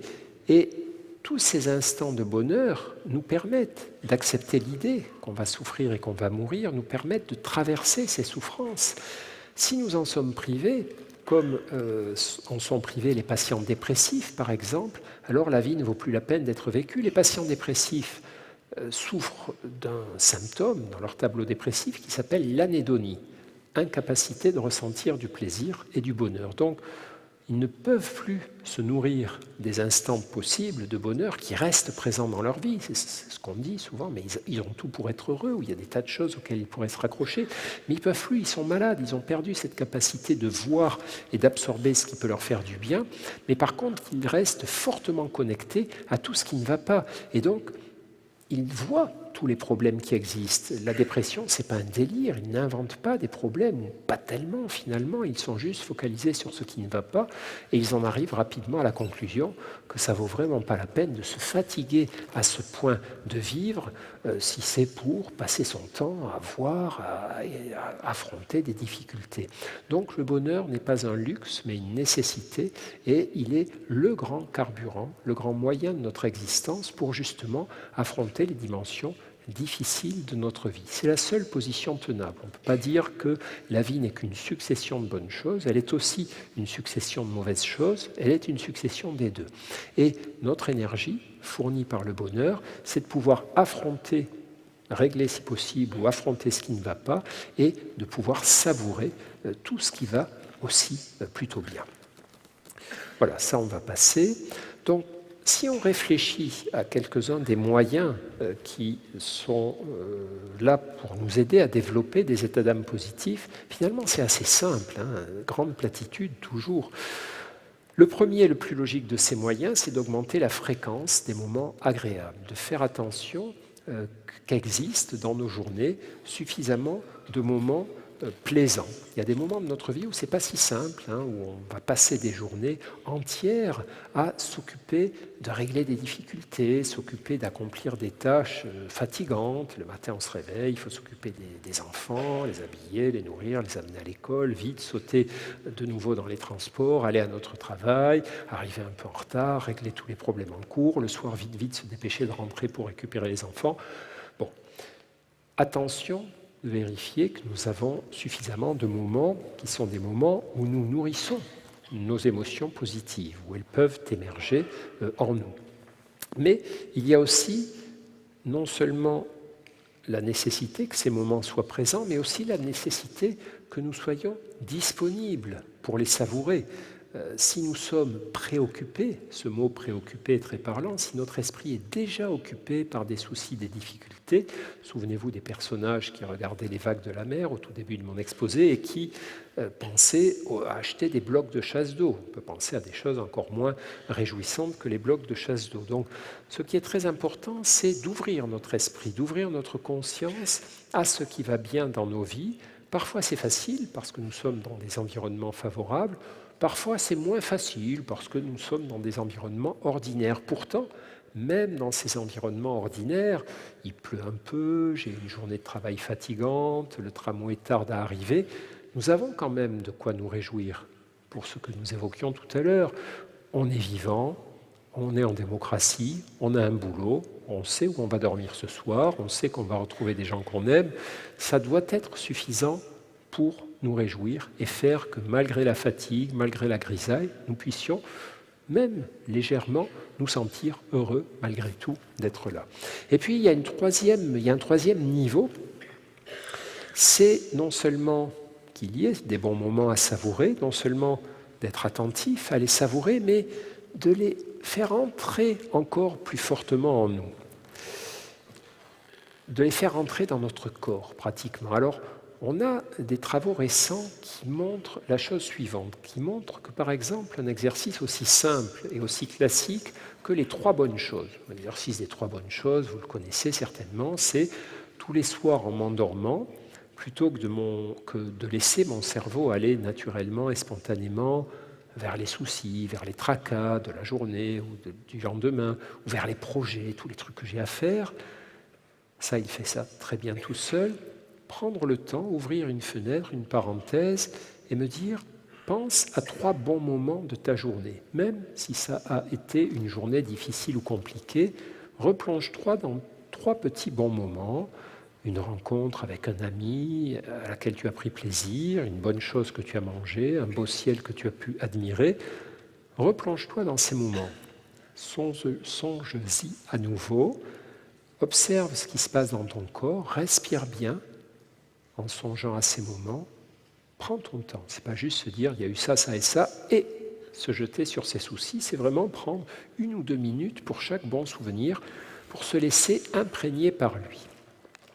Et faire d'ailleurs la même démarche tout au long de nos journées. Chaque fois que quelque chose de bon m'arrive, même si c'est bref, même si ce n'est pas très intense, m'arrêter, savourer et le ressentir dans mon corps. Quand je sors, si on sort tout à l'heure et qu'il fait encore jour, qu'on voit un beau ciel de couchant, pas juste noter que c'est un beau ciel de couchant, mais s'arrêter, respirer et se dire c'est génial de voir ce beau ciel, c'est génial qu'il fasse beau comme ça, qu'il fasse doux, c'est génial que je sois en vie ici et maintenant pour profiter de cette belle chose. Je prends quelques instants pour respirer, pour ressentir tout ça descendre dans mon corps.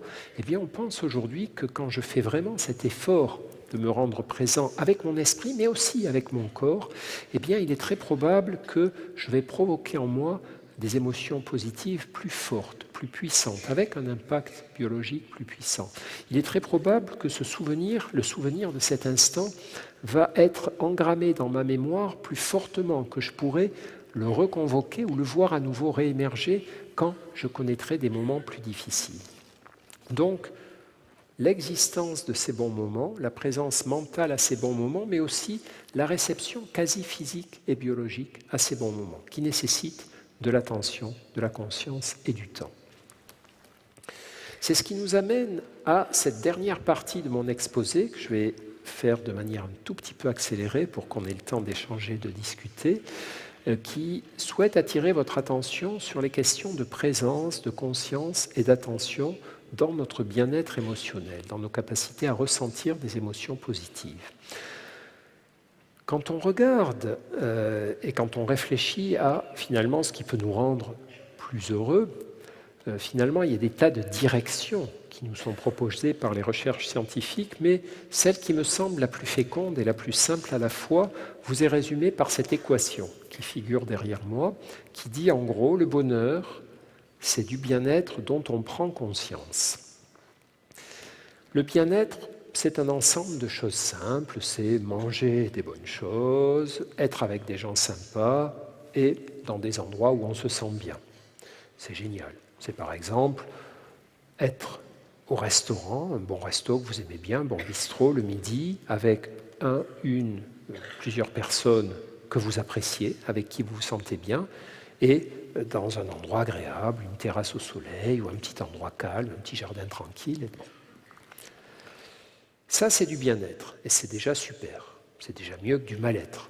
Le mal-être, ça pourrait être manger des trucs dégoûtants avec des gens antipathiques dans un endroit bruyant, sale, que vous n'aimez pas du tout. Pas terrible. Le bien-être, c'est mieux, mais ça n'est que du bien-être. C'est par exemple ce que ressentent les animaux. Bien manger avec des potes au calme. Nous, les humains, on peut faire encore mieux. On peut prendre conscience de ce bien-être. Prendre conscience de ce bien-être, un peu comme dans l'exercice dont je viens de vous parler. Pendant quelques secondes, se dire « t'as du bol d'être là. C'est génial d'être là. Ce que tu manges est bon. Ces gens sont sympas. Et tu es dans un endroit que tu aimes, dans lequel tu te sens bien. » Si je prends le temps de réaliser la chance qui est la mienne, même si c'est une toute petite chance, on n'a pas besoin de vivre des choses exceptionnelles, même une toute petite chance, eh bien, il va se passer ce qu'on évoquait tout à l'heure, c'est-à-dire que cet instant va prendre une dimension beaucoup plus forte, et ça ne sera pas seulement du bien-être, que j'oublierai assez rapidement, même s'il m'aura fait du bien, mais une petite bouffée de bonheur, une petite sensation de bonheur. Cette possibilité de prendre conscience et de savourer des tout petits instants de ma vie est merveilleuse, mais elle est aussi fragile. Elle dépend de nos flux attentionnels, elle dépend de nos capacités justement de prendre conscience. Et ces capacités sont un petit peu bousculées, voire menacées aujourd'hui par un certain nombre de progrès. Vous savez qu'on vit une époque très intéressante, marquée par des progrès technologiques extraordinaires, mais qu'on commence à observer que certains de ces progrès, notamment ceux véhiculés par les écrans, ont des effets secondaires, comme on le dit souvent, des médicaments. Je vais vous parler un petit peu de ça, même si on pourrait étendre très largement le sujet. Parmi ces effets secondaires figure ce qu'on appelle la pléthore digitale. Alors la pléthore digitale, c'est au fond cette multiplication de possibilités de se connecter à des écrans qui est à la fois par certains côtés un enrichissement de nos vies, mais aussi par d'autres côtés un encarencement, un appauvrissement. On voit ça de tout un tas de manières, par tout un tas d'études et d'observations. On sait par exemple que le temps de vie que nous passons sur nos écrans, c'est forcément du temps qui est enlevé à autre chose. Assez fréquemment, il est enlevé à des temps d'échange. Dans les familles, par exemple, le temps que vous passez chez vous sur vos écrans, lorsque vous appartenez à une famille, eh bien, c'est du temps volé aux échanges familiaux. C'est aussi, notamment pour les ados, mais c'est vrai également des adultes, du temps volé au sommeil. Les deux grands postes qui sont dépourvus pour consacrer du temps aux écrans, c'est le temps de sommeil et le temps d'échange intrafamiliaux. C'est quand même un souci dans les deux cas. On sait qu'il peut y avoir aussi une compétition assez intense, on voit ça notamment dans les entreprises, entre le temps de repos et le temps d'écran. Mais ça n'est pas que dans les entreprises. Tous les moments où dans notre vie, nous aurions l'occasion de mettre notre cerveau au repos. Quand nous sommes dans la salle d'attente du dentiste ou dans la salle d'attente d'un client, ou je ne sais quoi, quand nous sommes en train de ne pouvoir ne rien faire, quand nous attendons un ami à la terrasse d'un café, aujourd'hui, nous avons le choix. Soit nous sortons notre smartphone et on envoie des SMS et on surfe sur Internet, soit on s'arrête et on ne fait rien. On en profite pour ne rien faire. C'est la deuxième option qui, à nos yeux, est la meilleure. Pourquoi ? Parce qu'elle va nous permettre, en ne faisant rien, en étant dans la non-action, de faire fonctionner ce qu'on appelle notre réseau cérébral par défaut. Alors le réseau cérébral par défaut, c'est un drôle de truc. On s'est aperçu il y a quelques années, il y a 15 ans à peu près, vous savez, en faisant ce qu'on appelle des études de neuroimagerie, en regardant comment fonctionnait notre cerveau lorsqu'on fait des maths, etc. C'est-à-dire on vous met dans un appareil d'IRM et on vous fait accomplir différentes tâches. On vous fait écouter de la musique, on vous montre des photos de vos enfants, on vous demande de penser à vos problèmes, de penser à vos vacances, et on regarde quelles zones du cerveau se mettent à consommer de l'oxygène. Ça veut dire que ce type de situation stimule plutôt telle ou telle zone cérébrale. Et puis, on s'est aperçu un jour que quand on foutait la paix aux volontaires entre deux séries d'épreuves, tout en continuant d'observer ce que faisait leur cerveau, eh bien, quand ils ne faisaient plus rien, quand on ne les emmerdait pas avec des maths ou des photos d'araignées ou des trucs comme ça, leur cerveau se mettait à passer sur un autre mode. Il y avait des zones de leur cerveau qui se mettaient à consommer à leur tour de l'oxygène, à dialoguer entre elles, et ces zones n'étaient jamais activées, quelle que soit l'action ou la distraction qu'on proposait aux volontaires. Et on a appelé ces zones le réseau par défaut. Le réseau par défaut, donc, c'est un ensemble de zones cérébrales qui se mettent à fonctionner quand on ne fait rien, quand on est dans la non-action, pas quand nous dormons, pas quand nous sommes dans des distractions, dans des jeux vidéo, pas quand nous sommes en train de surfer sur Internet, encore moins quand nous travaillons, mais juste quand on ne fait rien. On est là et on se sent vivre. Au début, on pensait que cette zone cérébrale par défaut, ces réseaux cérébraux par défaut, c'était juste une sorte de ralenti, comme on ralentit au feu rouge avant de redémarrer. Et puis, peu à peu, on a de plus en plus de preuves que c'est beaucoup mieux que ça, c'est plus intéressant que ça. Ça semble être des temps pendant lesquels notre cerveau retraite assez naturellement tout ce que nous venons de vivre, réagence nos expériences de vie, les compare à nos valeurs, au sens que nous donnons à notre existence, etc. On est en train de s'apercevoir que finalement, c'est capital de ne rien faire. C'est capital que plusieurs fois dans notre journée, eh bien, nous nous posions et nous nous sentions vivre. Et que ces moments et cette capacité sont de plus en plus menacés par l'invasion des écrans portables. Et aujourd'hui, chaque fois que nous avons un petit moment où nous pourrions ne rien faire, être dans la non-action, chère aux orientaux, nous avons tendance à nous coller de nouveau sur nos écrans en tout temps, en tout lieu. Et ce n'est pas très bon. Ce n'est pas très bon parce que la multiplicité d'interruptions, lorsque nous sommes engagés dans des tâches, là c'est le célèbre député Thomas Thévenoud, vous savez, celui qui a une phobie administrative, qui 2 ans avant s'était déjà fait attraper parce qu'il joue au Scrabble sur les bancs de l'Assemblée. C'était photographié évidemment par des députés malveillants du camp politique opposé au sien. Et la photo n'est pas truquée, mais il était en train de faire une grille dans laquelle il y avait un mot que je n'ose pas vous répéter, mais que vous pouvez peut-être apercevoir sur la diapo.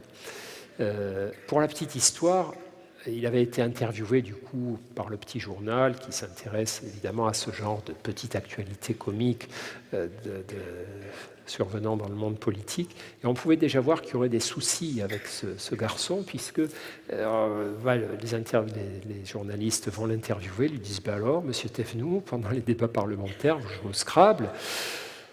Et au lieu de répondre ce qu'on aurait pu tous répondre, c'est-à-dire de faire un peu amende honorable, de dire oui, je suis désolé, c'est vrai, bon, normalement j'aurais dû écouter, mais c'est dur, vous savez, de garder son attention soutenue pendant des longs débats parlementaires, c'est-à-dire de reconnaître qu'il n'aurait pas dû, mais que c'était quand même un peu d'expliquer pourquoi. À aucun moment il a adopté cette ligne de défense, il a juste dit oui, mais ils sont tellement emmerdants, c'est là de l'opposition, des amendements sans arrêt. Au bout d'un moment, on lâche et puis on fait autre chose. Et puis j'ai fait un super score. Alors là, vraiment, j'étais super bon au Scrabble. Voilà, comme ligne de défense, c'est un tout petit peu quand même narcissique et ça annonçait déjà les soucis qu'il allait avoir 2 ans après. Bref. Le problème de ces interruptions répétées est multiple. D'abord, ça perturbe la capacité de bon fonctionnement intellectuel, c'est-à-dire quand on fait passer à des volontaires des tests un peu compliqués, qu'on les interrompt régulièrement, on effondre leurs résultats, on effondre leurs performances, donc ça ne marche pas bien finalement, ces interruptions répétées sur la qualité de nos prestations intellectuelles, mais on n'est pas là pour parler de ça. Le problème qui se connecte à notre sujet de ce soir, c'est que plus nous évoluons dans un monde qui interrompt nos capacités attentionnelles, plus finalement nous perdons la capacité de nous concentrer, de rester centrés sur ce que nous faisons. Et ça a un impact sur notre bien-être. Ça a un impact sur notre bien-être, comme ça nous est montré par exemple par cette grande étude, mais il y en a eu d'autres depuis, qui consistait à observer chez 5000 volontaires à qui on avait remis le petit système là, dont je vous parlais tout à l'heure, des petit bip qui sonnait régulièrement pendant quelques semaines dans la journée, de manière encore plus élaborée. Là, cette fois-ci, chaque fois qu'il y avait une sonnerie, on leur demandait de répondre à 3 questions. 1. Dans quel état émotionnel vous êtes? 2. Qu'est-ce que vous faites? 3. Ce que vous faites, est-ce que vous y êtes attentif ou non? Par exemple, si vous étiez participant à cette expérience et que ça sonne maintenant, bip, on vous demanderait de donner 3 infos. 1. Dans quel état émotionnel vous êtes? Plutôt bon, si vous êtes toujours content d'être là. Plutôt mauvais, si vous commencez à en avoir marre et si vous avez envie de partir, etc. Première information. Deuxième information, on vous demande qu'est-ce que vous faites? J'assiste à une conférence. Troisième information, est-ce que vous êtes attentif à la conférence? Autrement dit, à l'instant où ça a sonné, est-ce que vous étiez en train d'écouter le conférencier ou est-ce que vous étiez en train de dormir, de parler aux voisins, de prendre des photos, de regarder vos SMS ou que sais-je encore, de ne pas voir tout ce que vous êtes en train de faire éventuellement dans la salle. Très intéressant dans les résultats de cette étude, plein de choses intéressantes, dont 2 qui ont lien avec ce dont nous parlons ce soir.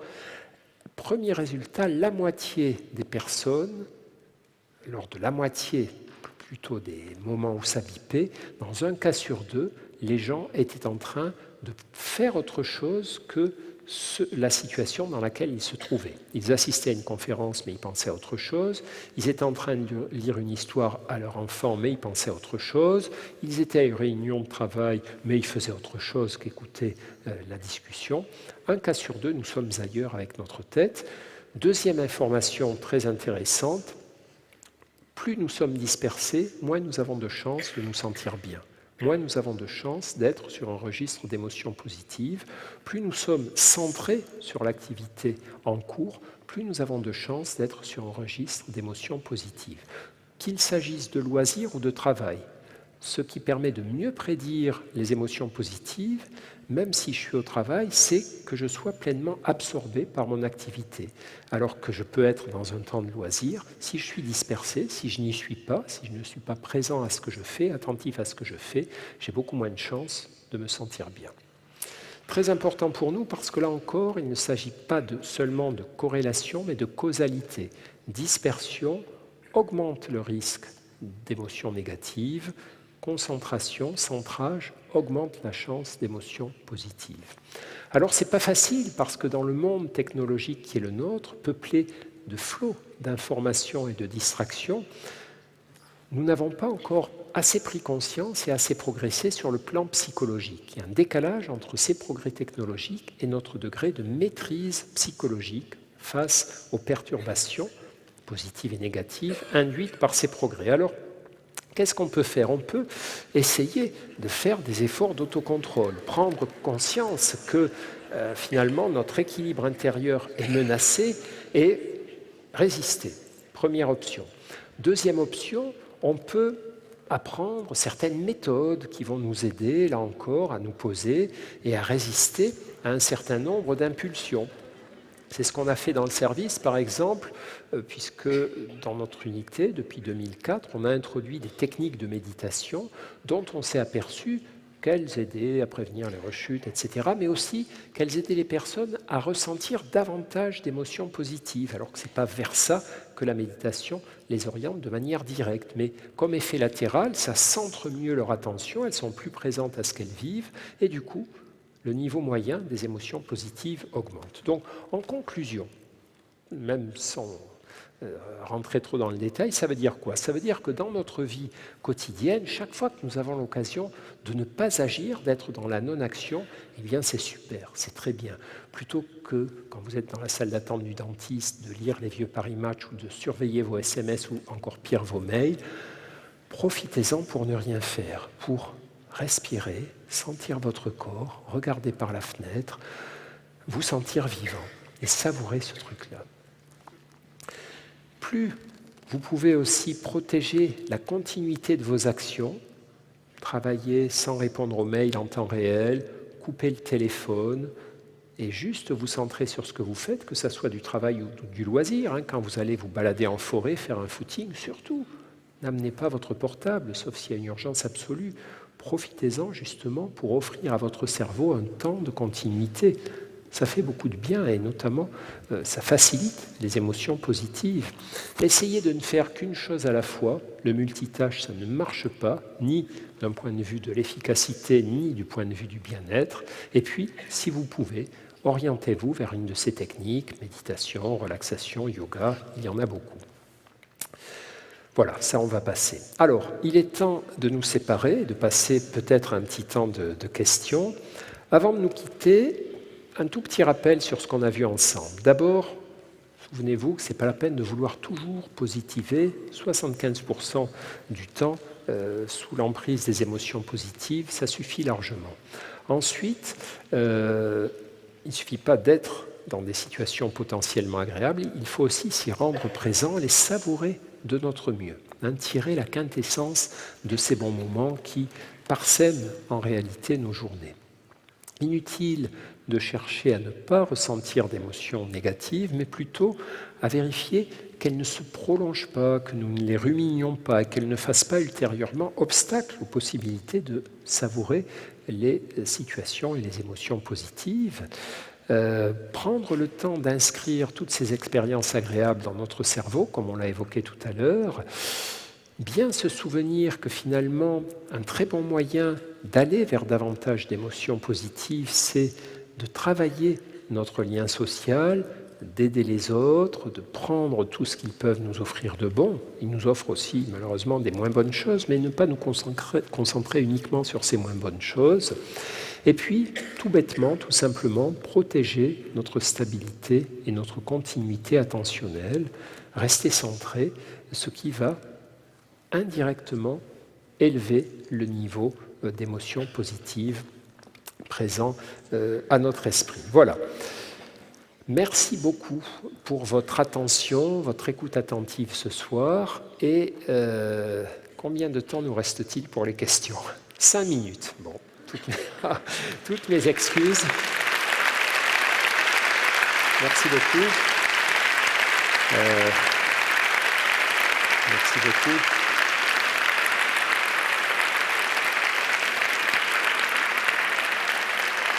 Alors, on a la chance d'avoir tout un tas de jeunes gens très dynamiques pour recueillir les questions, mais on ne va pas en recueillir beaucoup, j'en suis désolé. Qui aurait une question à poser ? Voilà, le premier qui est rejoint par... il y a quelqu'un qui a levé le bras là. Alors, on va prendre cette question-là, de cette personne qui dispose du micro là-haut. Voilà, je vous écoute. Bonsoir déjà. Je vais essayer de faire une phrase à peu près correcte, parce que j'ai un peu de mal avec tout ça. En termes de méditation, je vous ai entendu parler de zones de cerveau par défaut. En termes de méditation, est-ce qu'on a accès à ces zones à ce moment-là ou je ne sais pas si j'arrive à être très clair. Oui. Alors, est-ce que la méditation facilite l'engagement de notre cerveau dans l'activation du réseau par défaut ? Oui et non. Oui et non. Au moment où je médite, la méditation, c'est un effort. C'est le fait de se centrer sur une action très spécifique, qui est de se concentrer sur l'ici et maintenant. Et en neuroimagerie, on n'active pas le réseau par défaut. Donc, c'est autre chose de très bénéfique, mais ce n'est pas le réseau par défaut. Par contre, ce qu'on voit très souvent chez les pratiquants réguliers de la méditation, c'est que justement, ils apprennent par ces exercices de méditation à beaucoup mieux se poser dans la journée, dans la non-action. C'est-à-dire quand on médite régulièrement, finalement, on ne s'ennuie plus nulle part. Quand on est dans la salle d'attente du dentiste, on a des choses beaucoup plus intéressantes à faire que regarder compulsivement ses SMS. On se pose, on observe son souffle, on se rend présent au monde, et là, on bascule sur ce fameux réseau par défaut. Donc, indirectement, la méditation rend plus fréquents ces moments si précieux. Merci beaucoup pour votre question. Alors, je ne sais pas, je suis censé donner les numéros. Voilà, numéro 1. Merci beaucoup. Bonsoir, ma question est assez simple. Est-ce qu'il y a des ouvertures aujourd'hui pour sensibiliser l'éducation nationale à ce type d'approche et travailler avec les enfants, puisque nos enfants sont notre avenir? Oui, il y a vu la mutation technologique qu'ils vont subir, j'ai envie de dire qu'il y aurait oui. presque une urgence à les entraîner, peut-être plus que nous. Bon. on est perdu, nous, presque. Absolument. Donc, on a à la fois des travaux expérimentaux, puis des expérimentations de terrain conduites aujourd'hui qui montrent l'intérêt de ces approches de psychologie positive, notamment dans l'éducation. Et je pense que toutes ces petites informations sont en train de remonter par capillarité au niveau de ce qu'on appelle les instances dirigeantes et que très certainement c'est en train de faire cogiter les personnes responsables des styles pédagogiques et des programmes. Donc voilà, je ne peux pas vous en dire plus, moi je ne suis pas impliqué directement là-dedans, mais en tout cas le corpus des connaissances, des expériences, des initiatives de terrain est aujourd'hui suffisant pour justifier qu'effectivement on intègre toutes ces données dans le champ de la pédagogie, tout comme on est en train de l'intégrer dans le champ de la médecine. Hein. C'est pas, là, je vous présente les données brutes et convaincantes, mais si vous cherchez par exemple les gens qui connaissent bien ces techniques, qui peuvent les proposer dans les hôpitaux ou les cabinets de psychothérapie, il n'y en a pas encore partout. Mais c'est en cours et on forme beaucoup et peu à peu le changement s'effectue. Ça me semble être la même chose en matière d'éducation nationale. Merci beaucoup. Je suis désolé, je fais des réponses courtes. Alors on va prendre tout là-haut, numéro 6. Oui, bonsoir. Moi, c'était juste un commentaire par rapport à l'éducation. En fait, il y a une fondation qui s'appelle Éducation pour la paix, qui a sorti un livre qui s'appelle Maître de tes émotions et qui développe, donc c'est basé sur la communication non violente. Actuellement, il forme les entraîneurs de football, etc., à la communication positive, à la communication, à psychologie positive. Et c'est un magnifique petit livre que vous trouverez vous pouvez regarder sur Internet. Là, du coup, c'est un outil qui peut être utile pour cette découverte. Voilà. Sinon, moi, je vous remercie. Redonnez-nous le titre. Comment ? Redonnez le titre pour que... Maître de tes émotions. Voilà, je vois La très bien fondation ce s'appelle Éducation Excellent. for Peace. Et elle est basée ensuite, et c'est monsieur Mark Milton qui est le fondateur. Absolument, Voilà. que je connais bien, qui est quelqu'un de charmant et Voilà. très compétent. Merci pour ce petit rappel, merci beaucoup. On va prendre une question 5. Alors, c'est pas une question, Ou un c'est la même témoignage. chose, c'est une petite pierre à l'édifice. Il y a un livre qui se nomme Le sel de la vie de Françoise Héritier et où elle dit tous ces petits bonheurs de la vie. C'est un livre qui se lit très très facilement. Le sel de la vie de Françoise Héritier. Super, merci beaucoup. Une dernière question, numéro 2. Je suis désolé, on dirait un jeu télévisé, fracas, mais bon, j'ai trop parlé, c'est ma faute. J'aurais souhaité savoir donc si on pourra retrouver votre présentation sur le site de la Maïf. Apparemment non, on me fait signe que non, mais il y a la diffusion vidéo quand même, où vous pourrez On pourra revoir la diffusion vidéo, c'est ça? Sur le site de la Maïf? Encore mieux que les diapos, la conférence en entier. Ah oui. Enfin, on va vous expliquer ça tout de suite, c'est pas la peine que je traduise. Et j'aurais une deuxième question, oui. parce que vous avez parlé de bipolarité, donc je voulais savoir par rapport à l'ensemble de vos livres, parce qu'ils sont nombreux en fait, lequel vous recommanderiez particulièrement pour travailler la psychologie positive et les amortisseurs émotionnels? Alors celui sur la psychologie positive, c'est celui qui s'appelle « Et n'oublie pas d'être heureux ». Voilà, c'est celui-là qui est la synthèse un petit peu de toutes ces données. Alors, merci beaucoup pour vos questions, témoignages. Toutes mes excuses pour avoir trop parlé. Merci beaucoup. Merci bien. Je pense très sincèrement, Monsieur André, que vous auriez pu parler encore beaucoup plus longtemps et pour nous apporter encore beaucoup plus de choses. Merci à vous. Merci de vous être déplacés tous si nombreux. Merci une nouvelle fois à Christophe André pour la qualité de son intervention. Merci aux membres des équipes militantes. Ne fuyez pas la salle parce que j'ai juste un tout petit mot à vous préciser de Nantes, les équipes militantes de Nantes et de Saint-Herblain, à l'équipe qui nous ont offert donc cette belle soirée. Vous avez eu un petit questionnaire de satisfaction. Alors je compte sur vous, nous comptons sur vous pour que vous puissiez le remplir et comme vous êtes remplis de bonne humeur, je pense qu'il sera à la hauteur de l'intervention de ce soir. Je vous invite à nous rejoindre tout de suite avec Christophe André dans le hall où vous pourrez échanger quelques mots avec lui et lui faire dédicacer ses livres. Néanmoins, nous sommes pris par le temps. nous avons des contraintes horaires qui sont très fortes et nous ne pourrons pas aller au-delà de 22h45. Donc je vous remercie d'avance de veiller à ne pas rester trop longtemps avec notre intervenant. Sur la question concernant la vidéo, elle sera en ligne pendant une quinzaine de jours, guère plus, sur le site maif.fr. Voilà, merci de votre attention, à très bientôt.